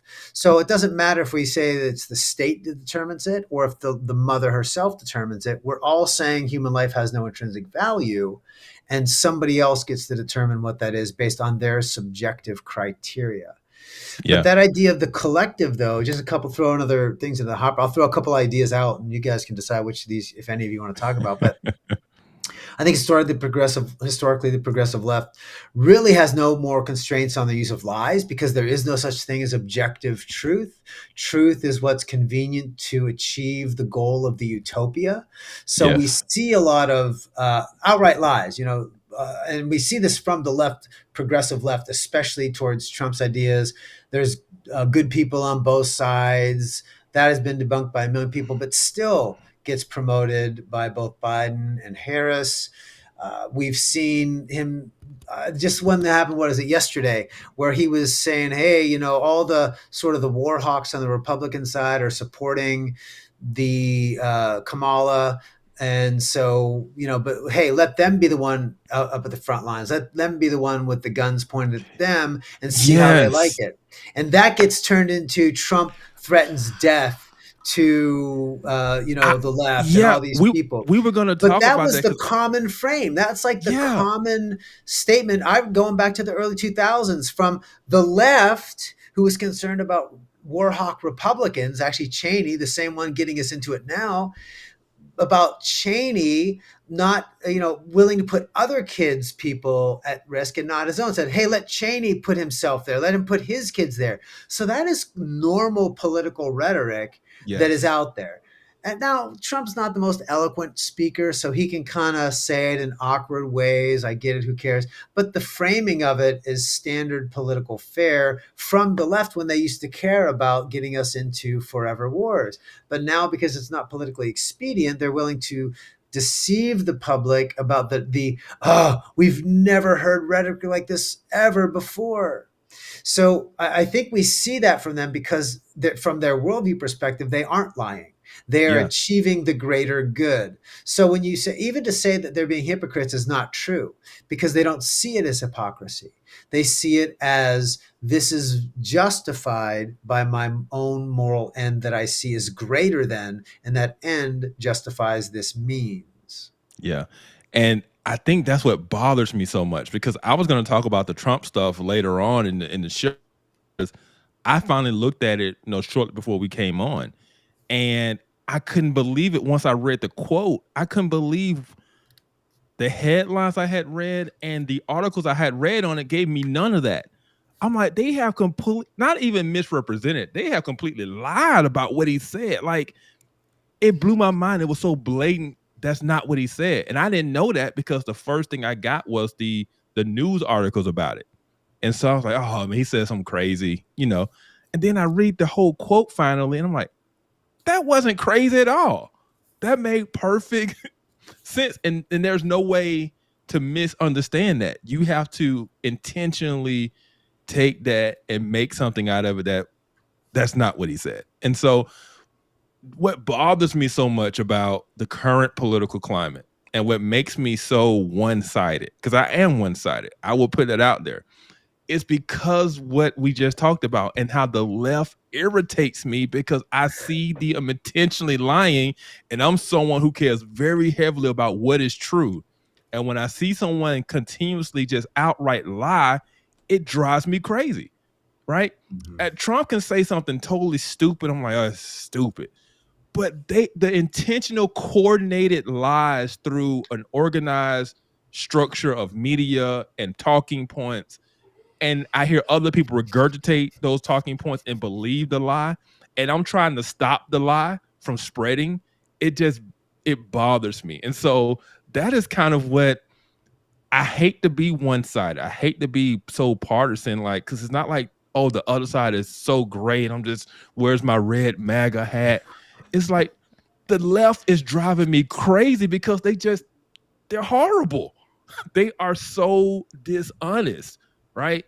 And Trump can lie from the standpoint of he embellishes his accomplishments, and everything you did was horrible. It was the worst, It was the And worst. I had the greatest Worst economy ever. in the history of economies, right? He's a bloviator and Yeah, he's a bit of a narcissist, as most yes, he's people a in that narcissist, position are. but just outright intentional coordinated lies. And it drives me crazy. And so um I know I went on that rant rabbit hole, but that is No, just but because can you I pointed say out, it though? finally hit me Yeah, what's driving me yeah, crazy about right now. yeah. This is where when we say that there's two worldviews, where I think we have to add some a favorite word that's good now, nuance. Uh, Yes. because Yes. the reality is that progressive bent is not just for the atheist left; it also covers the Christian left. Yes. Right? Now, Yes. this is where it gets weird because they would have two views of humanity. That origins piece, you would think, okay, they believe we're created by God, we're sacred, made in his image, all those sort of things on the Christian side. Yet they still politically end up mirroring so much of the atheist progressive left in their rhetoric. So on those Trump things, I've seen multiple Christian figures on that progressive side, folks from Christianity Today.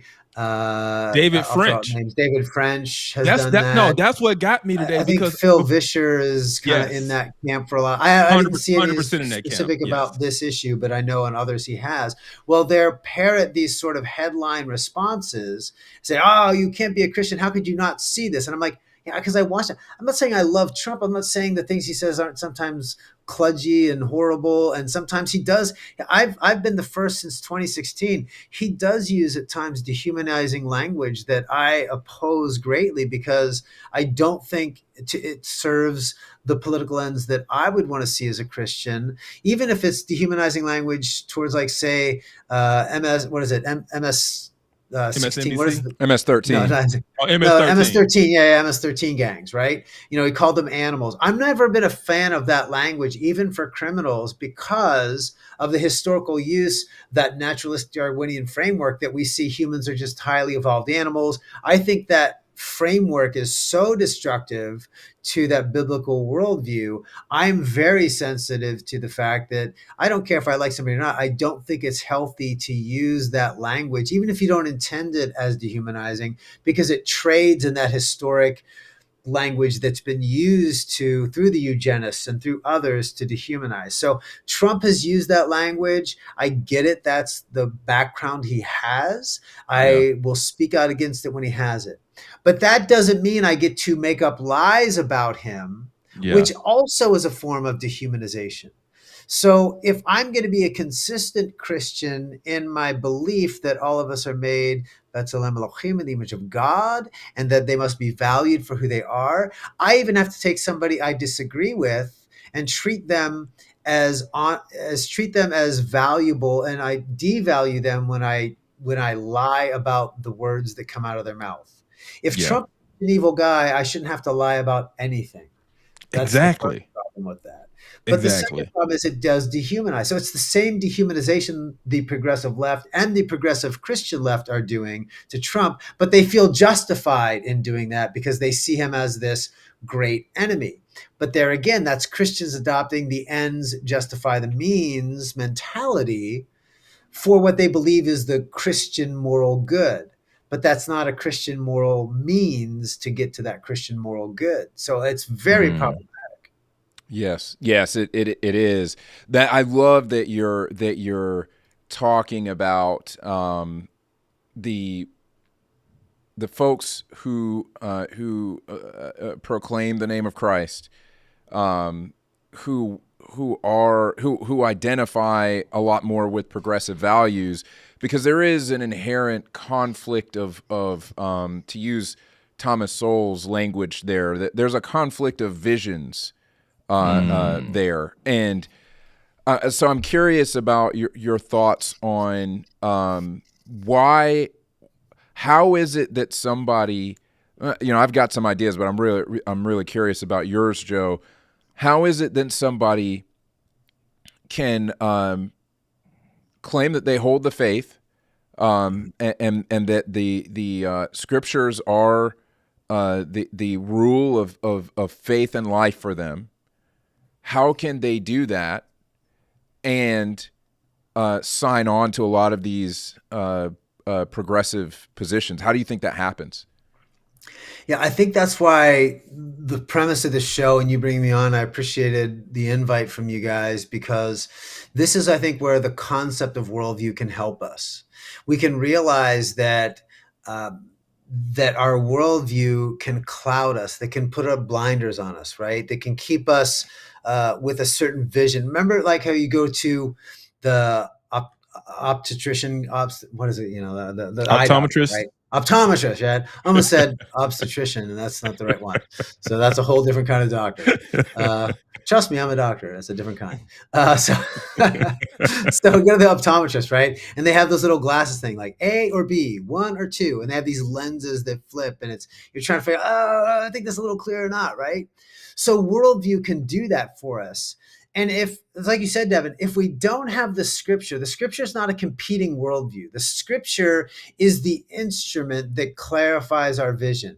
It's the instrument that says, hey, this is blurry. I'm telling you, it's option one, not two, right? Scripture is going to give us that clarity. But the problem is that for many of us, we allow culture, we allow worldview, which are really different concepts, but we allow both of those somehow to become the instrument that shapes our vision instead of the scripture. So I do think that it does happen, though. We'll all say the same things. We can use the same words. Right? We can say, I trust the scripture for this, or I do that, but we have to look at the substance of what's being said. Right? Somebody can have a policy that they can pass a bill, the no kicking puppies bill, right?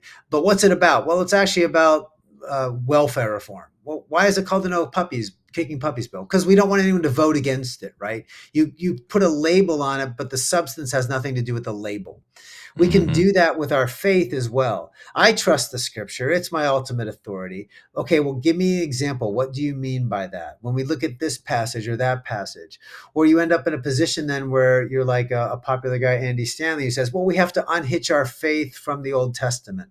We have to not, that's his view. Then others would say, oh, well, we have to realize that Paul is an outdated, a moral compass that was shaped by his world. We have to reimagine Paul's moral ideas for a modern world.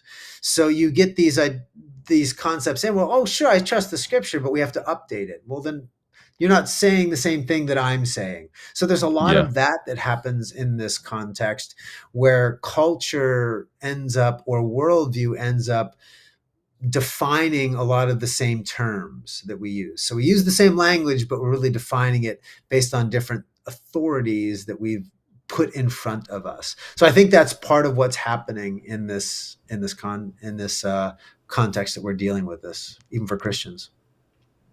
That's really good. Yeah, the definition of words, I've realized that, when I talk to some of these folks, when we use certain terms, we don't mean the same thing. And some of these folks, I do realize after we get into the discussion, and I ask them, well, can you provide, and again, we're talking about Christians, people who say that they're Christians, who identify more progressive values.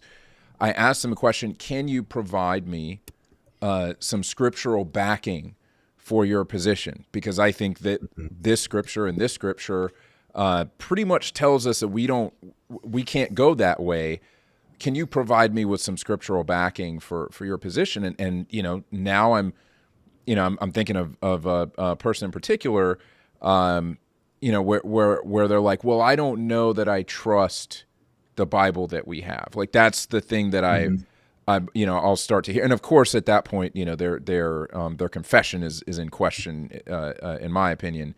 But I'm starting to hear that. I'm starting to see that there's a really high degree of biblical illiteracy that is allowing this to happen. That's what I found. What's been your observation? Yeah, I would agree with that totally. I think there's a lot of there hasn't been a lot of great teaching from the church for many decades, from our pastors, on the substance of Scripture. My blog, More Than Cake, the whole concept I had when I came up with that name years ago was that image of France when the people were starving. And Marie Antoinette, the idea that she probably never said it, but the people were starving and they didn't have bread. Bread was the substance of their diet. And she said, well, let them eat cake. Well, she might not have said it, but the sentiment was how how she looked upon the peasantry, right? So give them a confection, a pastry that tastes good but has no nutritional value. Their tummies will feel full even though they're being starved to death. They'll just be less aware of being starved to death. They don't care as long as they're pacified and mollified and kept under control. And I felt like that's what we needed in our church was More Than Cake, because we've been offering our congregations for so long. Paul talks about milk versus solid food. I'm not sure we're doing milk. I think it's some sort of like vegan substitute, whatever. I don't know. Sorry. Some of my vegan friends love you. But no, that's good, Joe. Yeah, One thing okay. The progressive position to me from the progressive Christian position is they interpret the Bible the way they interpret the Constitution. To take it back to like the nation and founding, it is not so much let me understand the original intended meaning, right? And then let's look at the application. Now, what did the author really mean when they wrote it, right? That's not the way they approach it. They approach it in a way to where they believe that it is living, it changes, and that it is somewhere in their mind, it is progressive in itself. And you have to constantly reinterpret it into your modern day. Conveniently, it always lines up with leftist progressivism, amazingly. Yeah. It's amazing how that works. Funny how that happens. Yeah. But yeah, it's divine coincidence. God designed it that way, Kevin. You just don't see it because you were blind. But yeah, and so that's what we see when you say, how can they, say they're Christians, believe in the word of God and all this kind of stuff, but then land on the progressive position every single time. It is that way they view Scripture as progressing in itself, the way they view the Constitution, right? And that's why we are struggling and fighting, even though like constitutional interpretation, like that's not what it meant when they wrote it. If you want to change it, you got to amend it because we're contextualists, right? We're originalists. That's what they mean. You can't just make it up, make it mean something different. And they're like, yes, we can. Yeah, and so that's really where that divide is.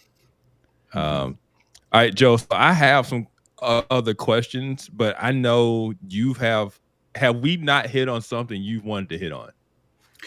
The only other, I'll just give two other examples real quick. I think of the how this plays out in our politics where we've been at. And so the things that came to my mind, I want to throw out because I think they make relevance to specific examples that might be helpful for folks. So we talked about the Trump one. I think the progressive idea that parents are the enemy of the children who belong to the state, right?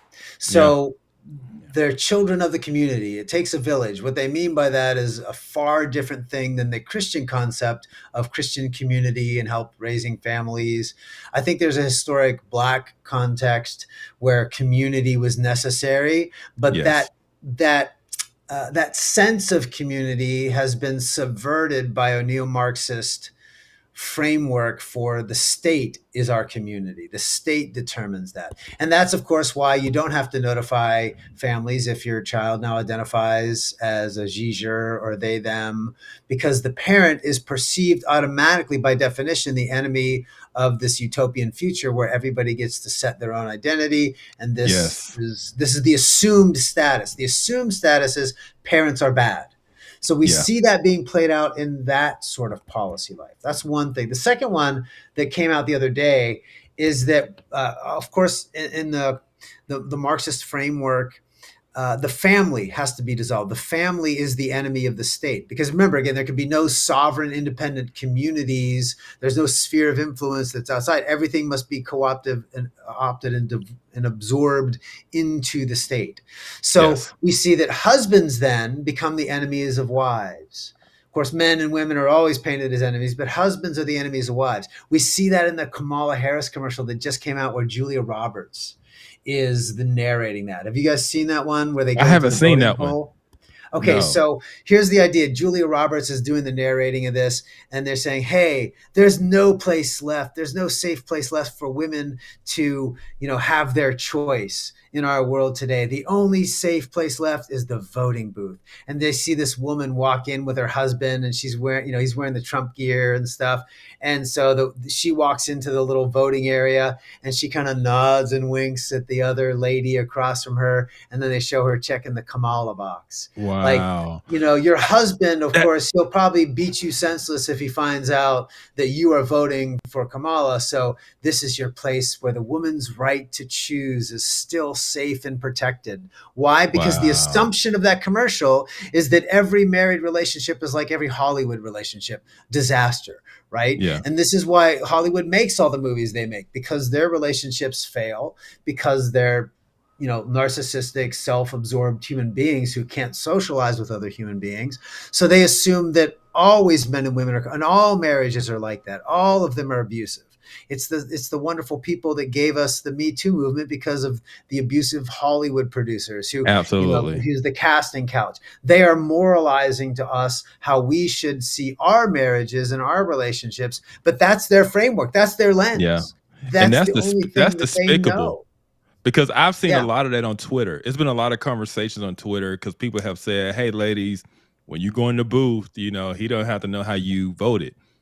Yeah. I had no idea that the minute that Kamala they had actually made a commercial depicting that. That is horrible. Yeah. That is So that horrible. fits with the culture of Hollywood, but it also fits with that worldview lens that Yeah. sees husband and wife not as a covenant relationship ordained by God, designed from the beginning, beautiful, and all those sort of things, but as a system of oppression. Yeah. And so you must undermine that. So they see the voting booth as a place where women can finally assert and overcome the oppressor husband. That fits with their worldview and the Hollywood culture where they've only had terrible relationships. And so that makes sense to them. It just fits with who they are. So there's a couple other places that I see in the family side where parent versus child, husband versus wife, where I think that progressive lens gets played out. And you see that in progressive Christianity as well.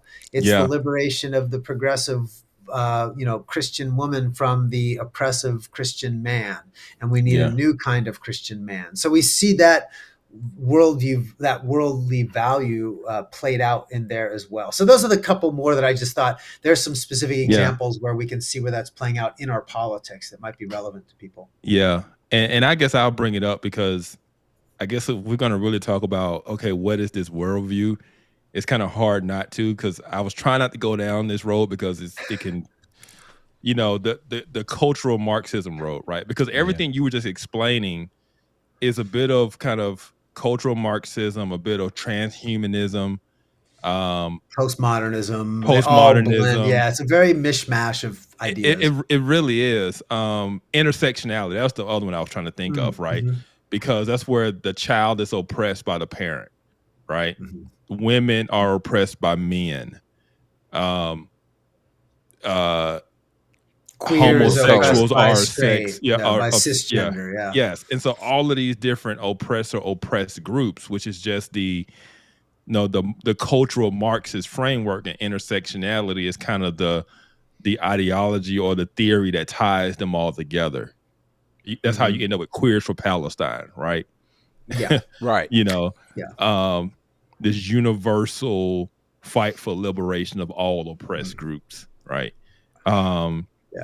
And so that worldview is driving a lot of the political left, right? It is why a lot of people are leaving the political left because of that particular worldview.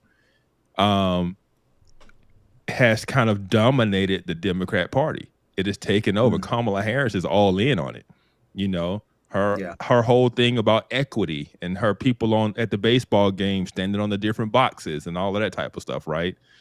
All the talk of equity, just all of these different things, right? And so when we talk about these two different worldviews, we're talking about we're talking about this old worldview that kind of established the American foundation, American culture, American principles of life, liberty, the pursuit of happiness.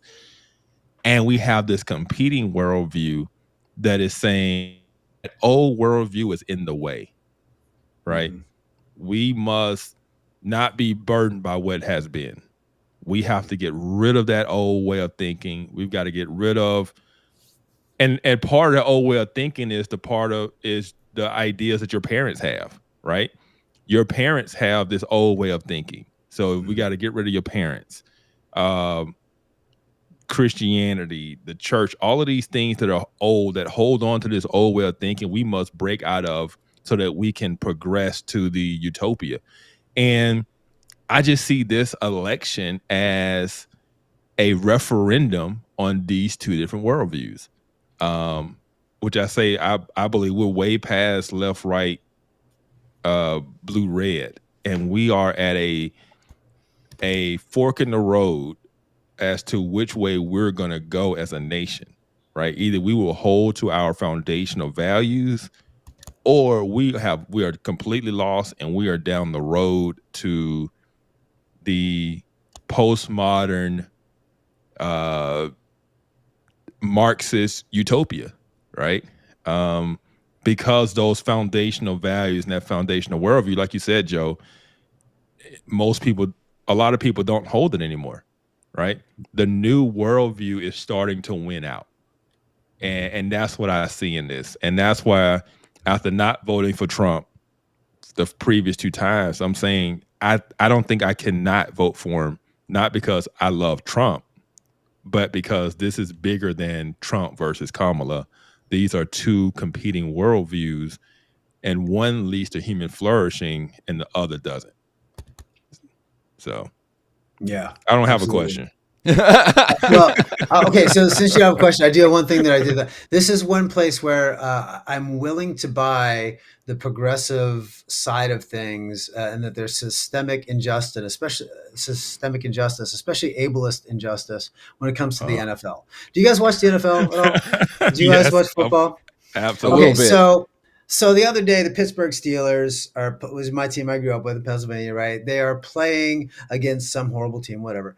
And Pickens, our great wide receiver, he catches a ball. And the NFL rule is you got to get 2 feet in, right? So he catches the ball in the end zone. He hops twice on his right foot.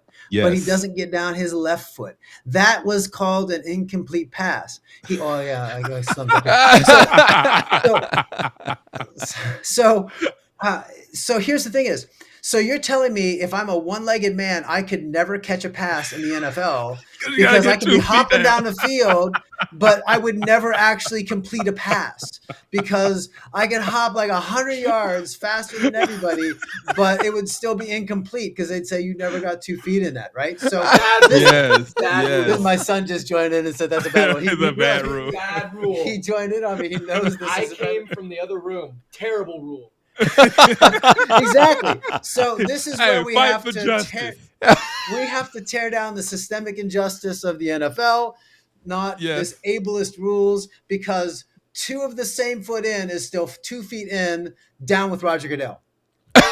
Absolutely. Absolutely, brother. We are here with Mm. you.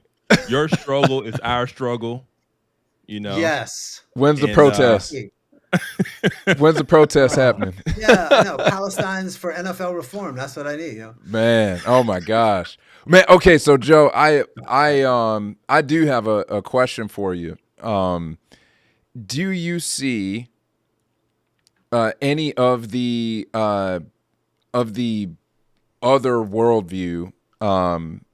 Do you see any of that on the right now? Do you see any of Oh, that happening? yeah, absolutely. And I'm glad you actually asked that, because I was thinking about it, but I didn't want to just shoehorn it in there. But this is what scares me a little bit, yeah. actually, Yeah. between left and right. What we're seeing right now, a reshuffling, right? We got these certain Republicans of history, like Cheney endorsing Kamala. We've got Tulsi Gabbard, a Democrat lifelong, coming over. Elon Musk, who certainly has no Christian worldview, coming over to a Republican side of things. Yeah. This shuffling of the chairs. Maybe some would argue shuffling the chairs on the Titanic. We'll find out. But the shuffling of the chairs is based on not policy as much as it is worldview conflict. It That is. said, it's some people talk about that shoehorn, the horseshoe of politics, where they kind of never touch, but the extreme left and extreme right come really close to each other. I've Mm-hmm. seen when the pandemic hit.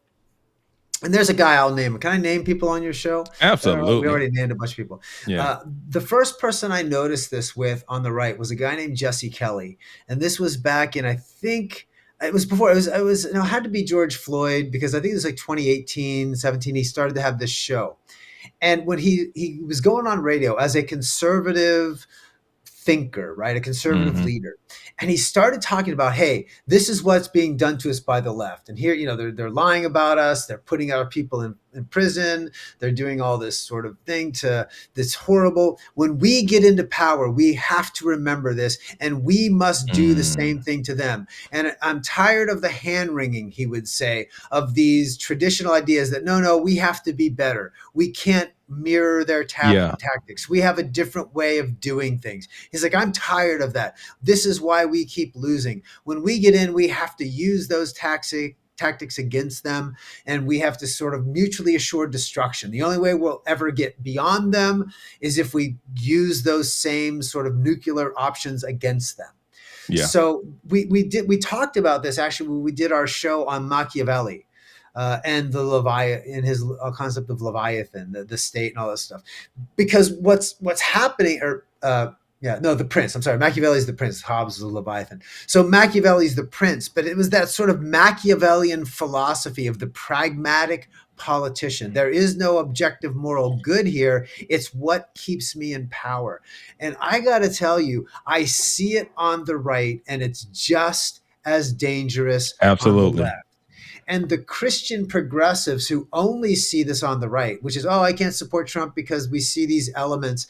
The problem is I see these elements mostly in the talking head crowd. Now, unfortunately, I don't want to see them come into the political crowd. And there are those sort of folks around that I see more pragmatism that I do in the political Republican class than I do these sort of Machiavellian Republicans, but I do see it on the talking head side. I do think there's danger there, and we're right to point it out, but they're almost ignoring it on the left as if it doesn't exist by a larger percentage on the left, because that has been their worldview for so much longer. So Yeah. I see that in folks like Jesse Kelly. I actually love Megyn Kelly. I listen to her show quite a bit, but Yeah. I have seen her adopt this sort of, we need to use these tactics. She said it more in passing and I can see why we need to do this sort of thing. But it concerns me that we've allowed our worldview to accept that tactical pattern of Yeah. power is going to determine might makes right type of thinking, and I do see it coming in, and it concerns me quite a bit. Yeah. That is some of the things that you mentioned those were some of the things that I started to get really concerned with on the right, because I saw a lot of that coming out of the MAGA movement, and definitely more in the Twitter class than the Yes. political class per se. But you saw some stuff that was definitely unsavory coming out of like a Steve Bannon, et cetera. Some of the tactics that he wanted to use. Breitbart started barking with some stuff. You had old school Milo Yiannopoulos. Oh Yeah. Mhm. Horrible ideas coming from that guy. Right. And so I started to see it, though. The thing that concerned me the most is when I started to see it from just the electorate, when I started to see it coming from the average citizen on Twitter talking about some of these things. And I'm like, these are not conservative values. These are not traditionally Republican values. And the reason that matters for all those who are watching is like, why does it matter if it's a conservative Republican value? I'm using that as shorthand for this whole show today. We're talking about worldview.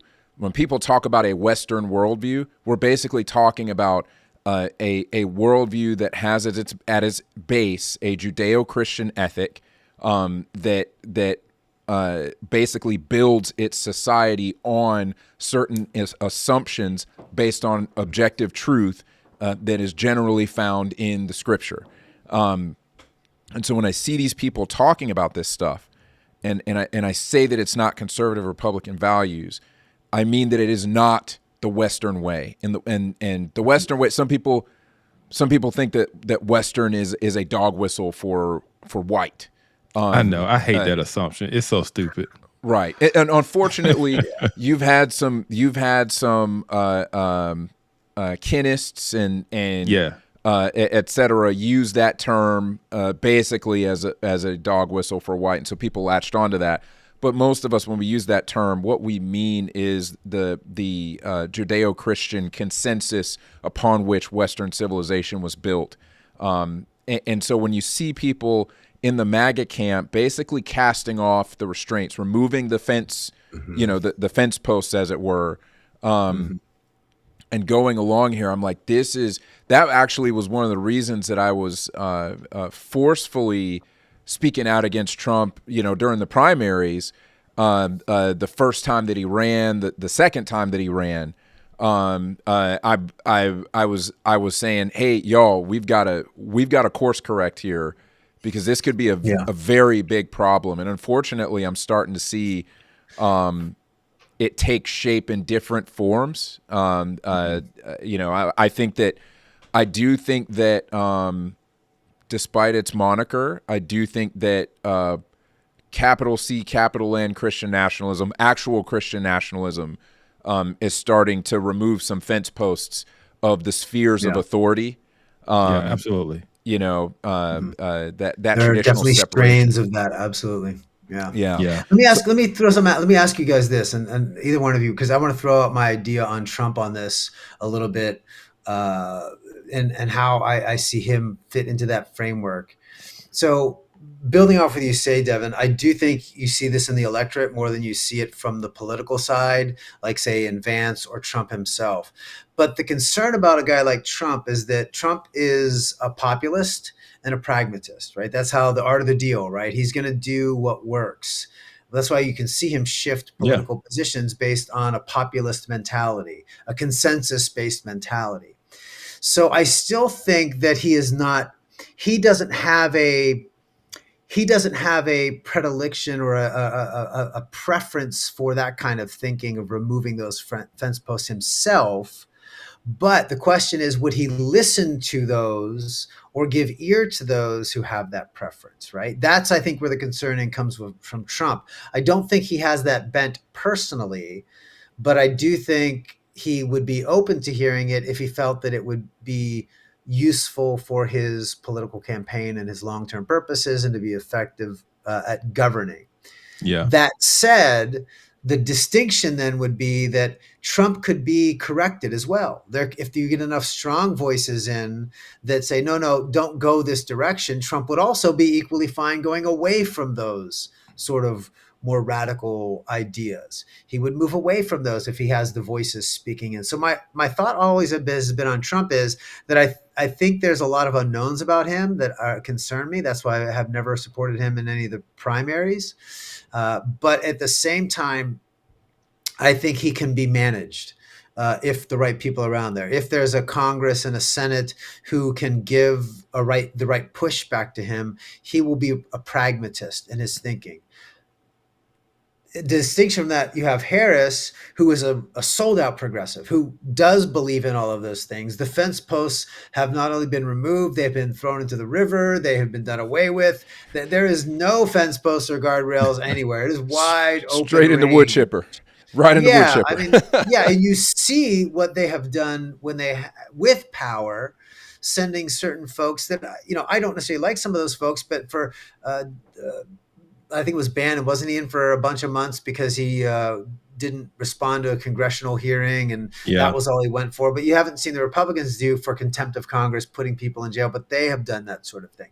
So you see them, the guardrails have been taken down, the fence posts are gone. It is just clear sailing. There are no counters to that on their side. So while I see that there are some potential dangers with Trump because of his populist views, I don't think he has strong ideals that guide him, strong moral Christian worldview constraints that guide him.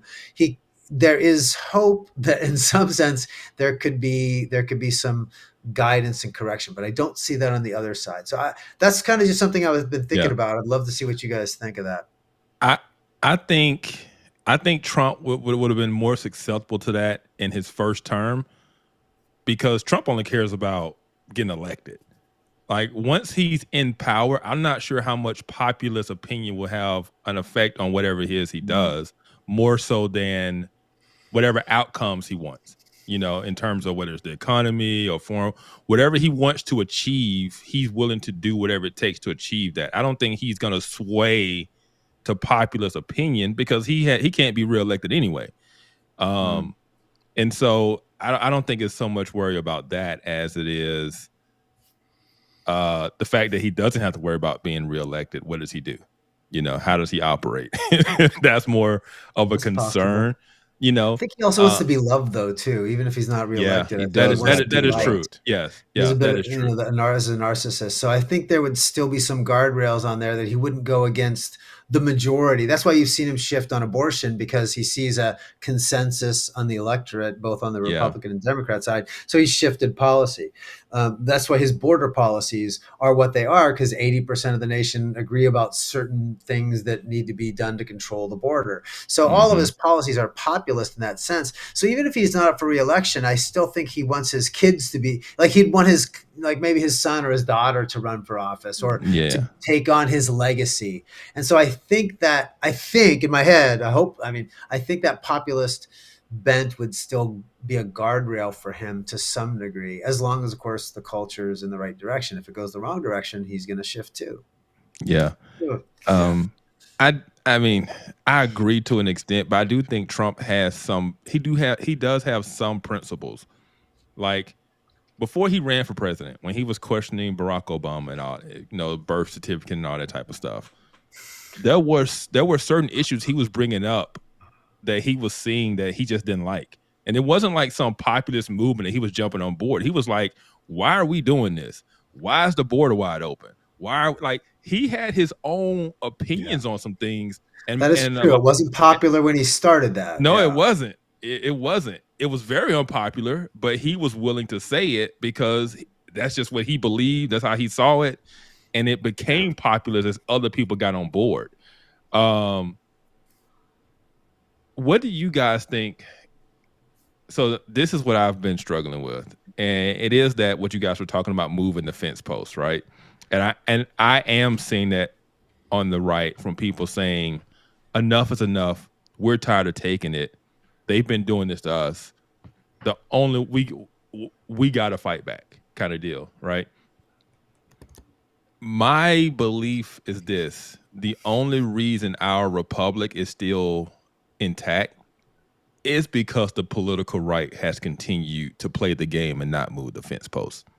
Because the other side of my mind has been moving the fence post. It's been that way. It's been no holds barred, right? And the right has believed in the system. It has believed in the system. It has believed in the founding principles, and it has continued to try to operate that way. COVID changed that. After COVID, you start saying, and that's what you were saying, Joe, you start hearing a different tune. You start hearing and it had kind of been in the waters, because you had, Hillary Clinton talk about the deplorables. You had Obama talk about holding on to their Bibles and their guns. There was this sense of these elites don't like us. But after COVID, it was like, oh no, they're lying to us about everything, right? There was all trust was gone. And so since COVID, the right, to a degree, some on the right have been kind of saying, losing faith in the system, losing faith in the process. And they have been saying, my fear is that once the right stops playing by the rules and the principles, that it's going to be gone. Yeah. We're in big trouble. We're in big trouble. Yeah. Well, that's why when you frame this, there's two worldviews at stake here. I hope people don't misunderstand. It's not a left-right worldview that we're speaking about. We're talking about a Christian worldview that has largely used to shape both the liberal and conservative side of left and right. But now we have a Christian worldview that's been marginalized by the progressive left and the more radical, whatever, the whatever that label is that we put on the far right. I don't know, whatever the acceptable label these days.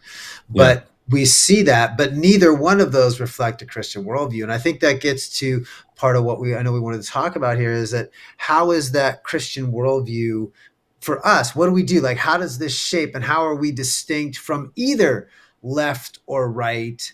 And how is it that we can, shape our direction in there? Should we go there? Is that okay with you guys? I don't want to. Oh, yeah, no, go ahead. I don't want to skirt my privilege, but what did Bain say? Is, do you feel in charge?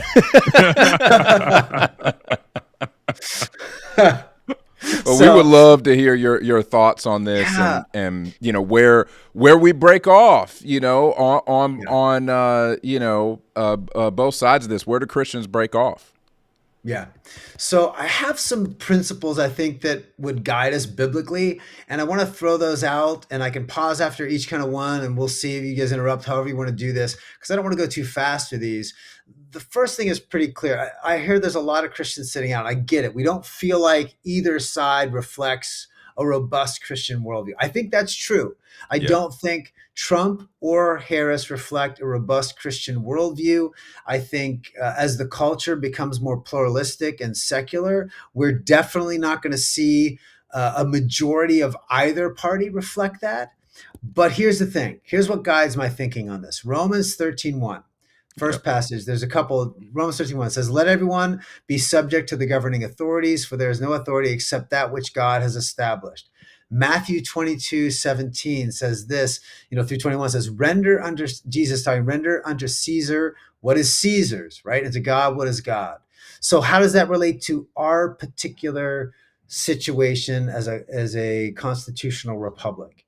So in our situation, our authority, our governing authority is not Donald Trump or Kamala Harris or Joe Biden or George W. Bush. Our governing authority is the Constitution. And the Constitution gives us these, it recognizes that we have these inalienable rights. And it says to maintain those things, the life, liberty, and pursuit of happiness, there's certain obligations we have to maintain the human value and dignity that God has given to us. One of those things is we must vote. So I believe we actually have a moral obligation as Christians to vote our conscience and to vote our faith, even when we're not left with all the ideal choices. So that's the first thing. And I can get to where, how does that, how do we decide between two parties, that kind of stuff. But do you guys agree with that, first of all, as a premise? Do you think we have a moral obligation to vote? Is that where you would be coming from? You go first, Kev. All right, I'll start off. I would say I'm getting there just because of I don't know. I think in this election I feel that weight. In previous elections, I did abstain because of the two choices and because of I viewed it a little differently.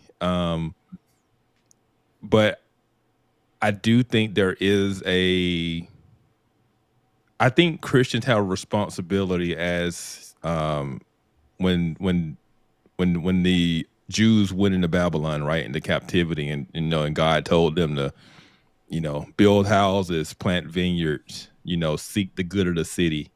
There is a sense that Christians are to seek the good of the city, and in our um, system of government, that is through voting, right? And the best option. I mean, there are other ways we seek the good of the city, but one of those primary ways is through voting. So yeah, I can see a biblical argument saying, "Hey, we have a responsibility to go vote and vote for the best option, and also to help shape those options as well."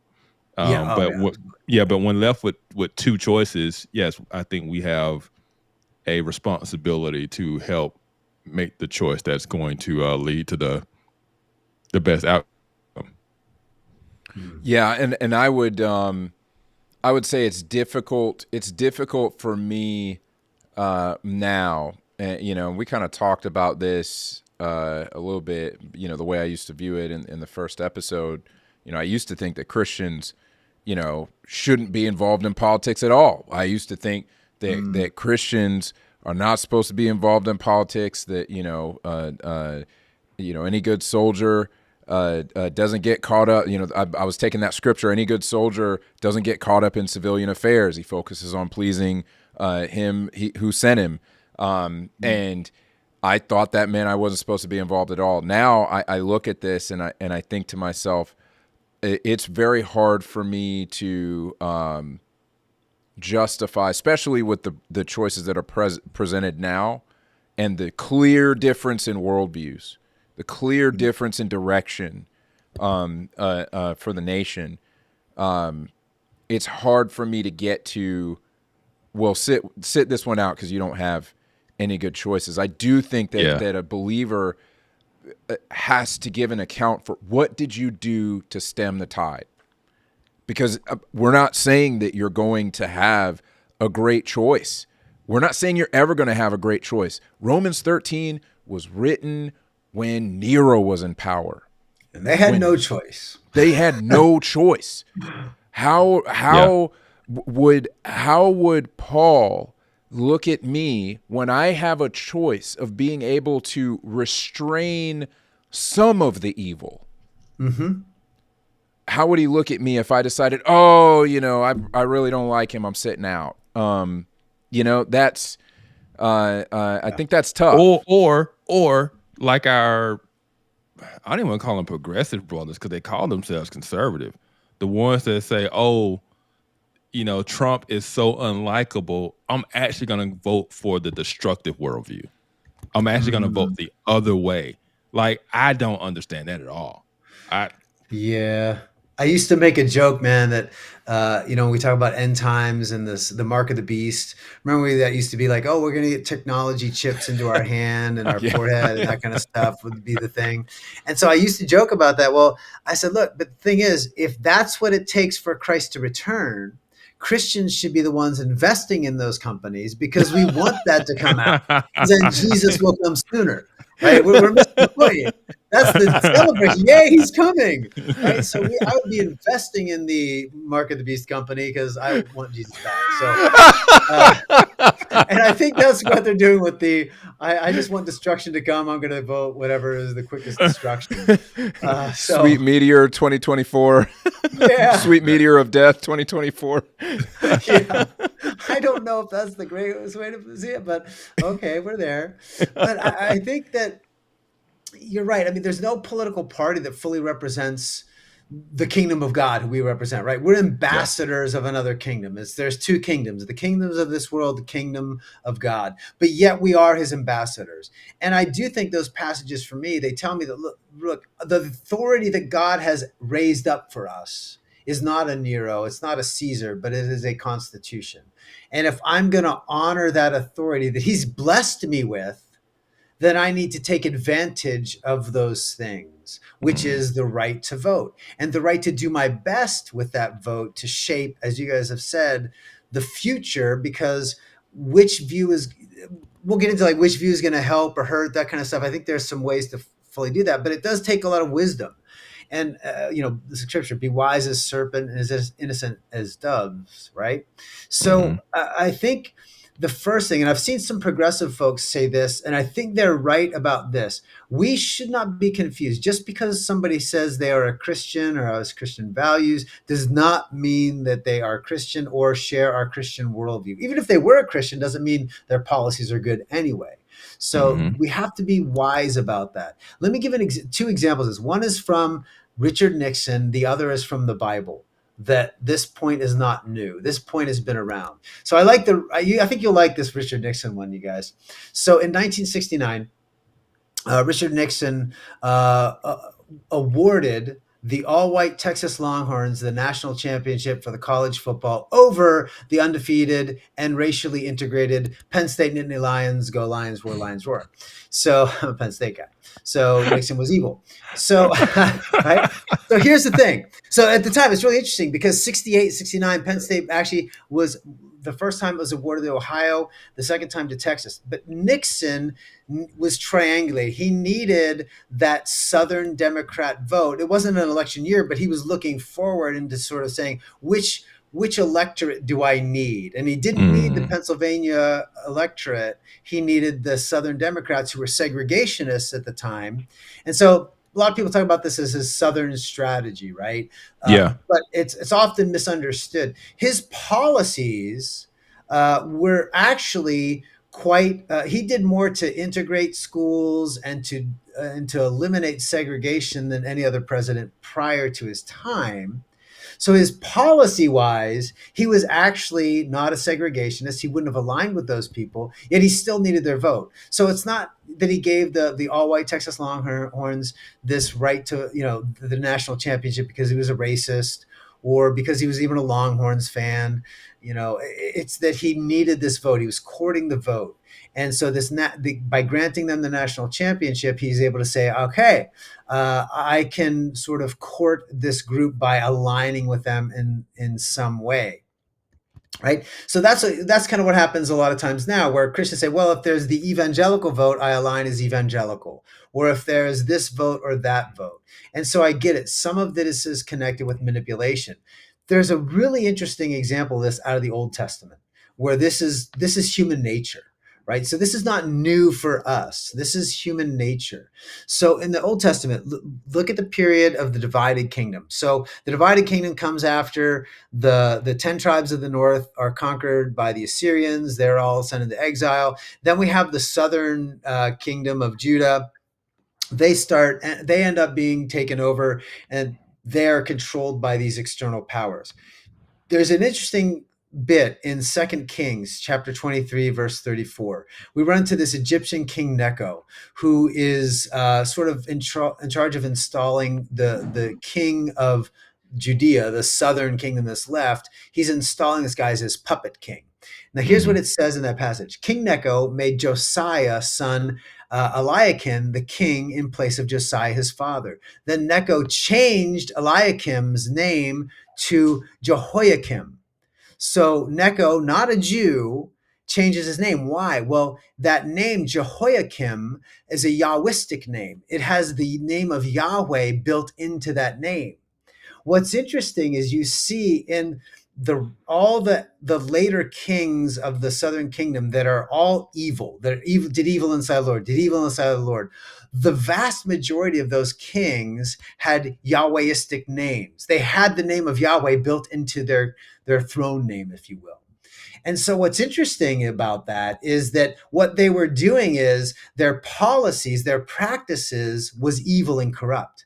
but they thought by taking the label of Yahweh, they were trying to persuade the people. Like Necho, the Egyptian, was trying to pacify the people. Oh no, don't worry, don't look at the man behind the curtain. I'm not the man running this. It's your Yahweh king who is running everything for you people. So it is clear through history, whether it's giving the national championship to the segregationist, white supremacist Texas Longhorns. Sorry, Texas Longhorns fans. I just have to poke some fun there. So over the racially integrated and morally superior Penn State Nittany Lions, or if it's King Necho, right? We are going to find ways politicians will use these labels to take advantage of ill-informed or people who don't have informed takes, right? Oh, like the Man, look at that. Just show. dropped it right in there. Love it. Love it. Smooth. Man. So, That's a quick way to get invited back on the show right there. That's yeah, right. So I don't know. I look at those two examples, and so I think that's obvious that Christians should be aware of that. I don't think progressives are telling us something new or something that they think is revolutionary or wise or whatever. If you pay attention to politics in the past or Old Testament politics, this is what people do. So we've always had to be wise as serpents, as innocent as doves. And so I think that should be standard practice. I don't think people voting for Trump are by definition dupes, or as some Christians have said, oh, evangelicals are so easily fooled. That's the only reason they're going to be voting for Trump. They don't know this. They're too unintelligent. They're uninformed to know this sort of thing. I think that's such a superficial analysis based on that progressive idea that they think nobody discovered history until I discovered it. And so nobody understands history until I explain it to them. So now I'm explaining to them because they didn't know history until I did. So now I'm a hypocrite. But that sounded weird the way I framed it. But anyway, so I don't know. What do you think about it? I mean, does that make sense? Does that resonates with who you're? I mean, you're not like, oh, Trump says he's a Christian, I must vote for him. You're not seeing that as driving a lot of evangelical voters. No, right? it's not. It's not. No, people aren't really fooled. No, people aren't. I don't think most people believe Trump's a Christian. I think they are, as I heard one person put it, and actually it was somebody on the left trying to explain the way people on the right are voting and the way they see Trump. And she was trying to explain to her leftist friends this concept. And she said for a long time, the political elites neglected the issues of a certain people class. And that people class sees Trump as a wrecking ball to the system, right? Exactly. That is really why he's important, or why he's so popular, is because he is that wrecking ball to the status quo of the political elite system. He is that wrecking ball to even the Republican Party that was run by these kind of Beltway Republicans, right? That would like just a John Boehner. Yeah, the John Boehners, the John McCains, the Lindsey Grahams. We know the names, right? And people with them just not doing anything. And when I say not doing anything, not fighting for the issues they want them to fight for. And then here Trump comes in, and he was like, "Oh yeah, they made bad deals, and that's why all your manufacturing jobs went to Mexico, because they said they made horrible deals. I'll make a better deal than that, right? I'm going to bring the jobs back." Yeah, and so he was resonating with people because he was speaking to their issues. There's the Rust Belt didn't decline because those people weren't good at what they did. Rust Belt declined because we decided to outsource their jobs to cheaper labor in other countries. That's the end of the deal. And those people know that. And they know the elites of this country sold them out in a globalist economy, right? And Trump was speaking to that. And so, yeah, and so, especially when it comes to evangelicals, I've explained the evangelical position on Trump many times, in terms of, if you don't understand how hard the Obama years were on evangelicals, then you don't understand why Trump was popular. If you don't understand how the passing of gay marriage and the threatening of churches and the baker being sued and the florist being sued for not participating in the gay weddings, you don't understand why people were drawn to Trump in terms of he's going to fight for us, in terms of you see this in movements all the time. When one group is feeling attacked or whatever, and someone comes along who's going to fight for them, that person might be extremely flawed, but that group of people will get behind that person, and that's basically who Trump is. He is and Bill Maher said it. Bill Maher said it. He was talking to his leftist crowd. He says, "We created Trump. Trump is a result of what we've created." And he is just a reaction, just like the what we call the woke right or the dissident right, or I forgot what we called it earlier in the show tonight. That right side that is kind of also kind of leaving that worldview and pulling those fence posts back. They're just reacting to what they've been getting from the other side. It's a reactionary thing.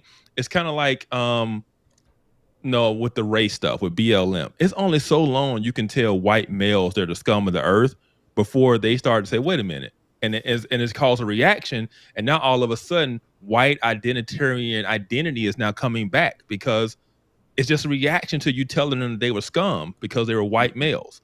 And so we're seeing this swing of the pendulum, right? And so that's that's just what Trump is. He's a reaction to something that was going on already within the political system. And no, people aren't voting for him because, oh, Trump is Christian. Oh, let me go order my Trump Bible. Like, no. No, they're not fooled by that. Yeah. There may be a few of those people. I think I've seen some tweets from some of those people, they've but it is not the vast majority. No, it is not. No, Yeah, it is not. And so I have three kind of questions like that I boiled it down to, like if to guide the vote, right? If we're going to vote, here's the three questions I kind of boiled it down to.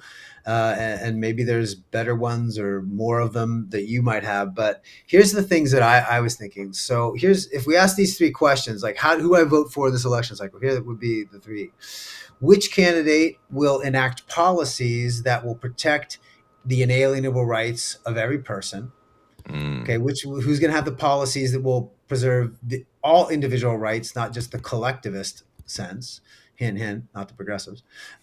Which candidate will preserve religious liberty, both my right to practice my faith, which is kind of what you were just talking about, Kevin, and the right of even the secularists to practice theirs? Yeah. Right. John 16:8, and this is why this is I think this is why this is an important question. John 16:8 says the Holy Spirit will come and convict the world of sin and righteousness. Right. We have a common grace of God that is over our nation. And so I don't need to vote somebody in who will vote in all my moral convictions as a Christian. I don't need to have the laws demonstrate what I believe to always be true. In certain things, that's right. I mean, thou shalt not kill. I think that should be a good law for everybody. I don't believe in torturing animals. I think that would be great for everybody to have that kind of thing. But not everybody has to go to church and worship on a Sunday, or you go to jail, like in early colonies, some of the blue laws that govern those sort of things. That's not great public policy. So because I don't need to convict the world of sin based on my public policy, the Holy Spirit has that job. So all I need is to make sure that somebody preserves the right of people like me to practice my faith. So if I want to go and pray in front of an abortion clinic, I don't want the Biden-Harris administration to come and arrest me and put me in jail because I prayed and made somebody feel uncomfortable. Like what's happening in England. Like happening in England, and it happened to the one group already here in the U.S. as well.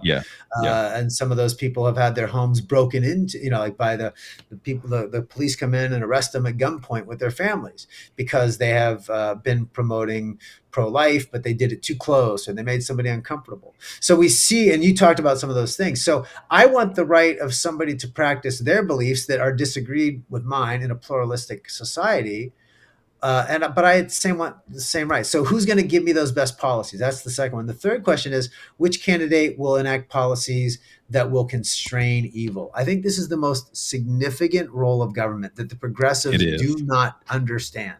The primary role of government is not to enact the moral good. It is to constrain wickedness, right? We see this is what God does in Genesis, right? After the fall, we see Cain and Abel, what does God do? He puts a mark on Cain, right? He sends him out and he has to wander, right? He puts that mark though to let other people know, hey, no one's ever been killed before, but right, nobody else should do this. This is bad. He's trying to constrain the impulse towards evil. The flood, God is constraining evil. He's wiping out all the people doing evil because it's so horrible. Tower of Babel, right?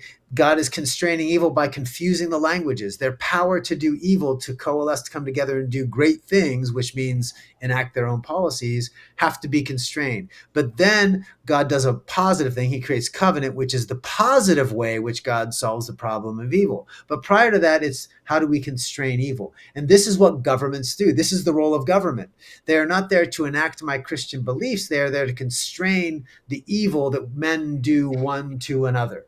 And so Yes. I want to make sure the person I vote for is, they may not do all the good, but that's why I have my own sphere of influence, right? That's why I need to be independent, because the church, the family, the community, the businesses, all should be doing those good things. All I need the government is to stay out of the way and prevent evil Constrain people evil. from oppressing the good people and keep us from doing the good works that God has created us to do. Those seem to me to be the basic three questions. And if I can answer those, then I should know who to vote for. Yeah. Oh man, that's so good. That's really good, and that's one of the things that it is one of the big misunderstandings that I think a lot of folks have around what the government is supposed to be as defined by God. The idea that the government is supposed to do all of these things and is supposed to be involved in every aspect of society and supposed to be responsible for enabling human flourishing, I don't think Romans 13 allows for the government to do that. I think that Romans 13 is mostly making the point the government is there to punish the evildoer. The government is there to restrain and constrain evil so that there can be human flourishing. It is not the government's job to provide me with the things that I need to flourish in life. It is to protect me from somebody who is trying to harm myself or my property unjustly. It is there to stop them, and there are different spheres for helping society in different ways, as we talked about before. And so I think that is, we're talking about areas where Christians are going to break off with either the right or the left. Historically, that is where Christians should break off with the left. The Christian should say, it's not the government's job to provide mercy, it's my job to provide mercy. It is the church's job to provide mercy. It is the individual's job to provide mercy in the best way that they can and in accordance with ways that are actually good for that person, not that enable them to continue in the destructive pattern that might have gotten them in their position in the first place. And I will say, I said might. I'm not saying that everybody who is in an unfortunate circumstance is there of their own doing. However, we are also starting to get to the point now where we're going to have to break off with the right, because you're starting to see folks on the right who are embracing the idea that the government has an enlarged sphere of authority in the life of the citizen. I think that the government paying for IVF, I think that's not the job of the government. The government is not there to pay for your fertility, and that's Trump. That's a Trump policy. There are some things that Trump just saying that, man. Right. He's just trying to get elected. He's putting water. I think the carrot. Yeah, he's open. He's putting it out there, which would not even be out there if it wasn't if there was a more robust Christian worldview guiding that thing, recognizing the limits of government. I think that's Devin's point. I totally think that makes sense. Why it's just sort of it's a compromise that's not great. Right. Yeah. And I think another area that you brought up that I want to highlight this for people that we break off is identitarian politics, identity politics on the left or the right. We break off from that because that is an fundamentally unchristian way to go about governing, fundamentally unchristian. Yeah, absolutely. I agree with what both you guys said. Joe, you had three points or three questions. I got two. I got two. It's real Yours simple. are better. Less is always more, right? Yeah. Which candidate is not Marxist? That's kind of my number one. And then which candidate can accurately define what a woman is? Right? That's my litmus test. Right. Oh, God. I hope that doesn't have to be our litmus test in 4 years. I really know, right? For this election, we'll just go with Kevin's. Future elections, we'll revert to mine. Hopefully, that won't ever be a thing again. That would be nice. I'm just saying, it's pretty simple right now. Susie said that voter apathy has allowed some really destructive and greedy legislators to vote in terrible laws and policies. Those folks can do greater damage than an ineffective president. Facts. Because the legislative branch does have the power to put laws in place. The president does not. And our apathy, hey, if you ain't vote, don't complain. If you didn't vote, don't complain. But I mean, seriously, the legislators are very, very important. We focus really heavily on the president, but it's the legislators that have the ability to put things in that are really hard to walk back, extremely difficult to get a law through both Congress, both the House and the Senate, and past the president's desk. If something actually does go through, walking that back is going to be really difficult. Yeah, that is true. All right, guys. Joe, I'm glad you stayed with us for an hour. Yeah, thanks for letting me do it, guys. I know it's been a while. I know, but it's been fun. I enjoyed it, man. It's a good conversation. Yeah, it is. I mean, we can go on another. Who needs Joe Rogan? You have informed takes. That's right, baby. Informed podcast. Yeah, take that, Rogan. Claire asks, does Kevin have the same two questions for legislators? Absolutely. Oh man! So, can I share my one final thought? And I was going to ask you final thoughts. Just my one final thought. My sort of hope of whatever happens next week, right? Yeah. Regardless of what happens, the thing is, Christians, regardless of who wins, our goal must be to pursue righteousness, right? Regardless of what the government does, we pursue the holiness of God. We live holy lives. We do the good works that God has prepared for us. And we do that regardless of the consequences that we might have to suffer. And to make this point, I do want to have it's a little bit longer of a quote, but it's from Martin Luther King in a message titled Loving Your Enemies. It's 1957. He gave it to Dexter Avenue Baptist Church in Montgomery, Alabama. And I know King's a flawed guy too. You know, if Trump's a flawed guy, King was a flawed guy too, right? So doesn't mean they don't have positive things here. So let's won't have to go into that whole thing. Here's what King said, though. He said, "We cannot all in good conscience obey your unjust laws because non-cooperation with evil is as much a moral obligation as cooperation with good. Throw us in jail and we shall still love you. Bomb our homes and threaten our children and we shall still love you. Send your hooded perpetrators of violence in our community at the midnight hour and beat us and leave us half dead and we shall still love you. But let ye be assured that we will wear you down by our capacity to suffer. One day we shall win freedom, but not only by ourselves. We shall so appeal to your heart and conscience that we shall win you in the process, and our victory will be a double victory. Now there's a final reason I think that Jesus said, love your enemies. It is this, that love has within it a redemptive power. And there is a power there that eventually transforms individuals. That's why Jesus said, love your enemies. Because if you hate your enemies, you have no way to redeem and to transform your enemies. But if you love your enemies, you will discover that at the very root of love is the power of redemption.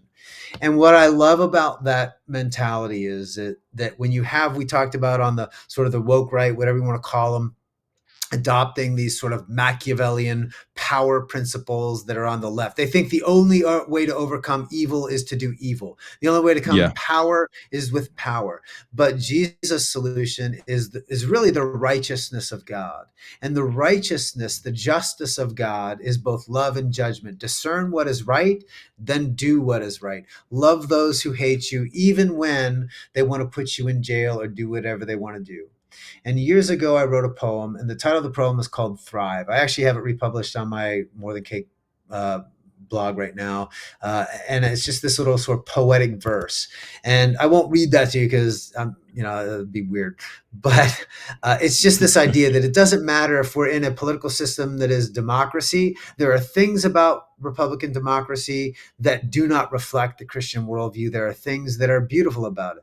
You can be in this highly controlled Marxist environment. There are things in that culture that we can point out that reflect somehow the beauty of God, and there are things that are evil in that thing.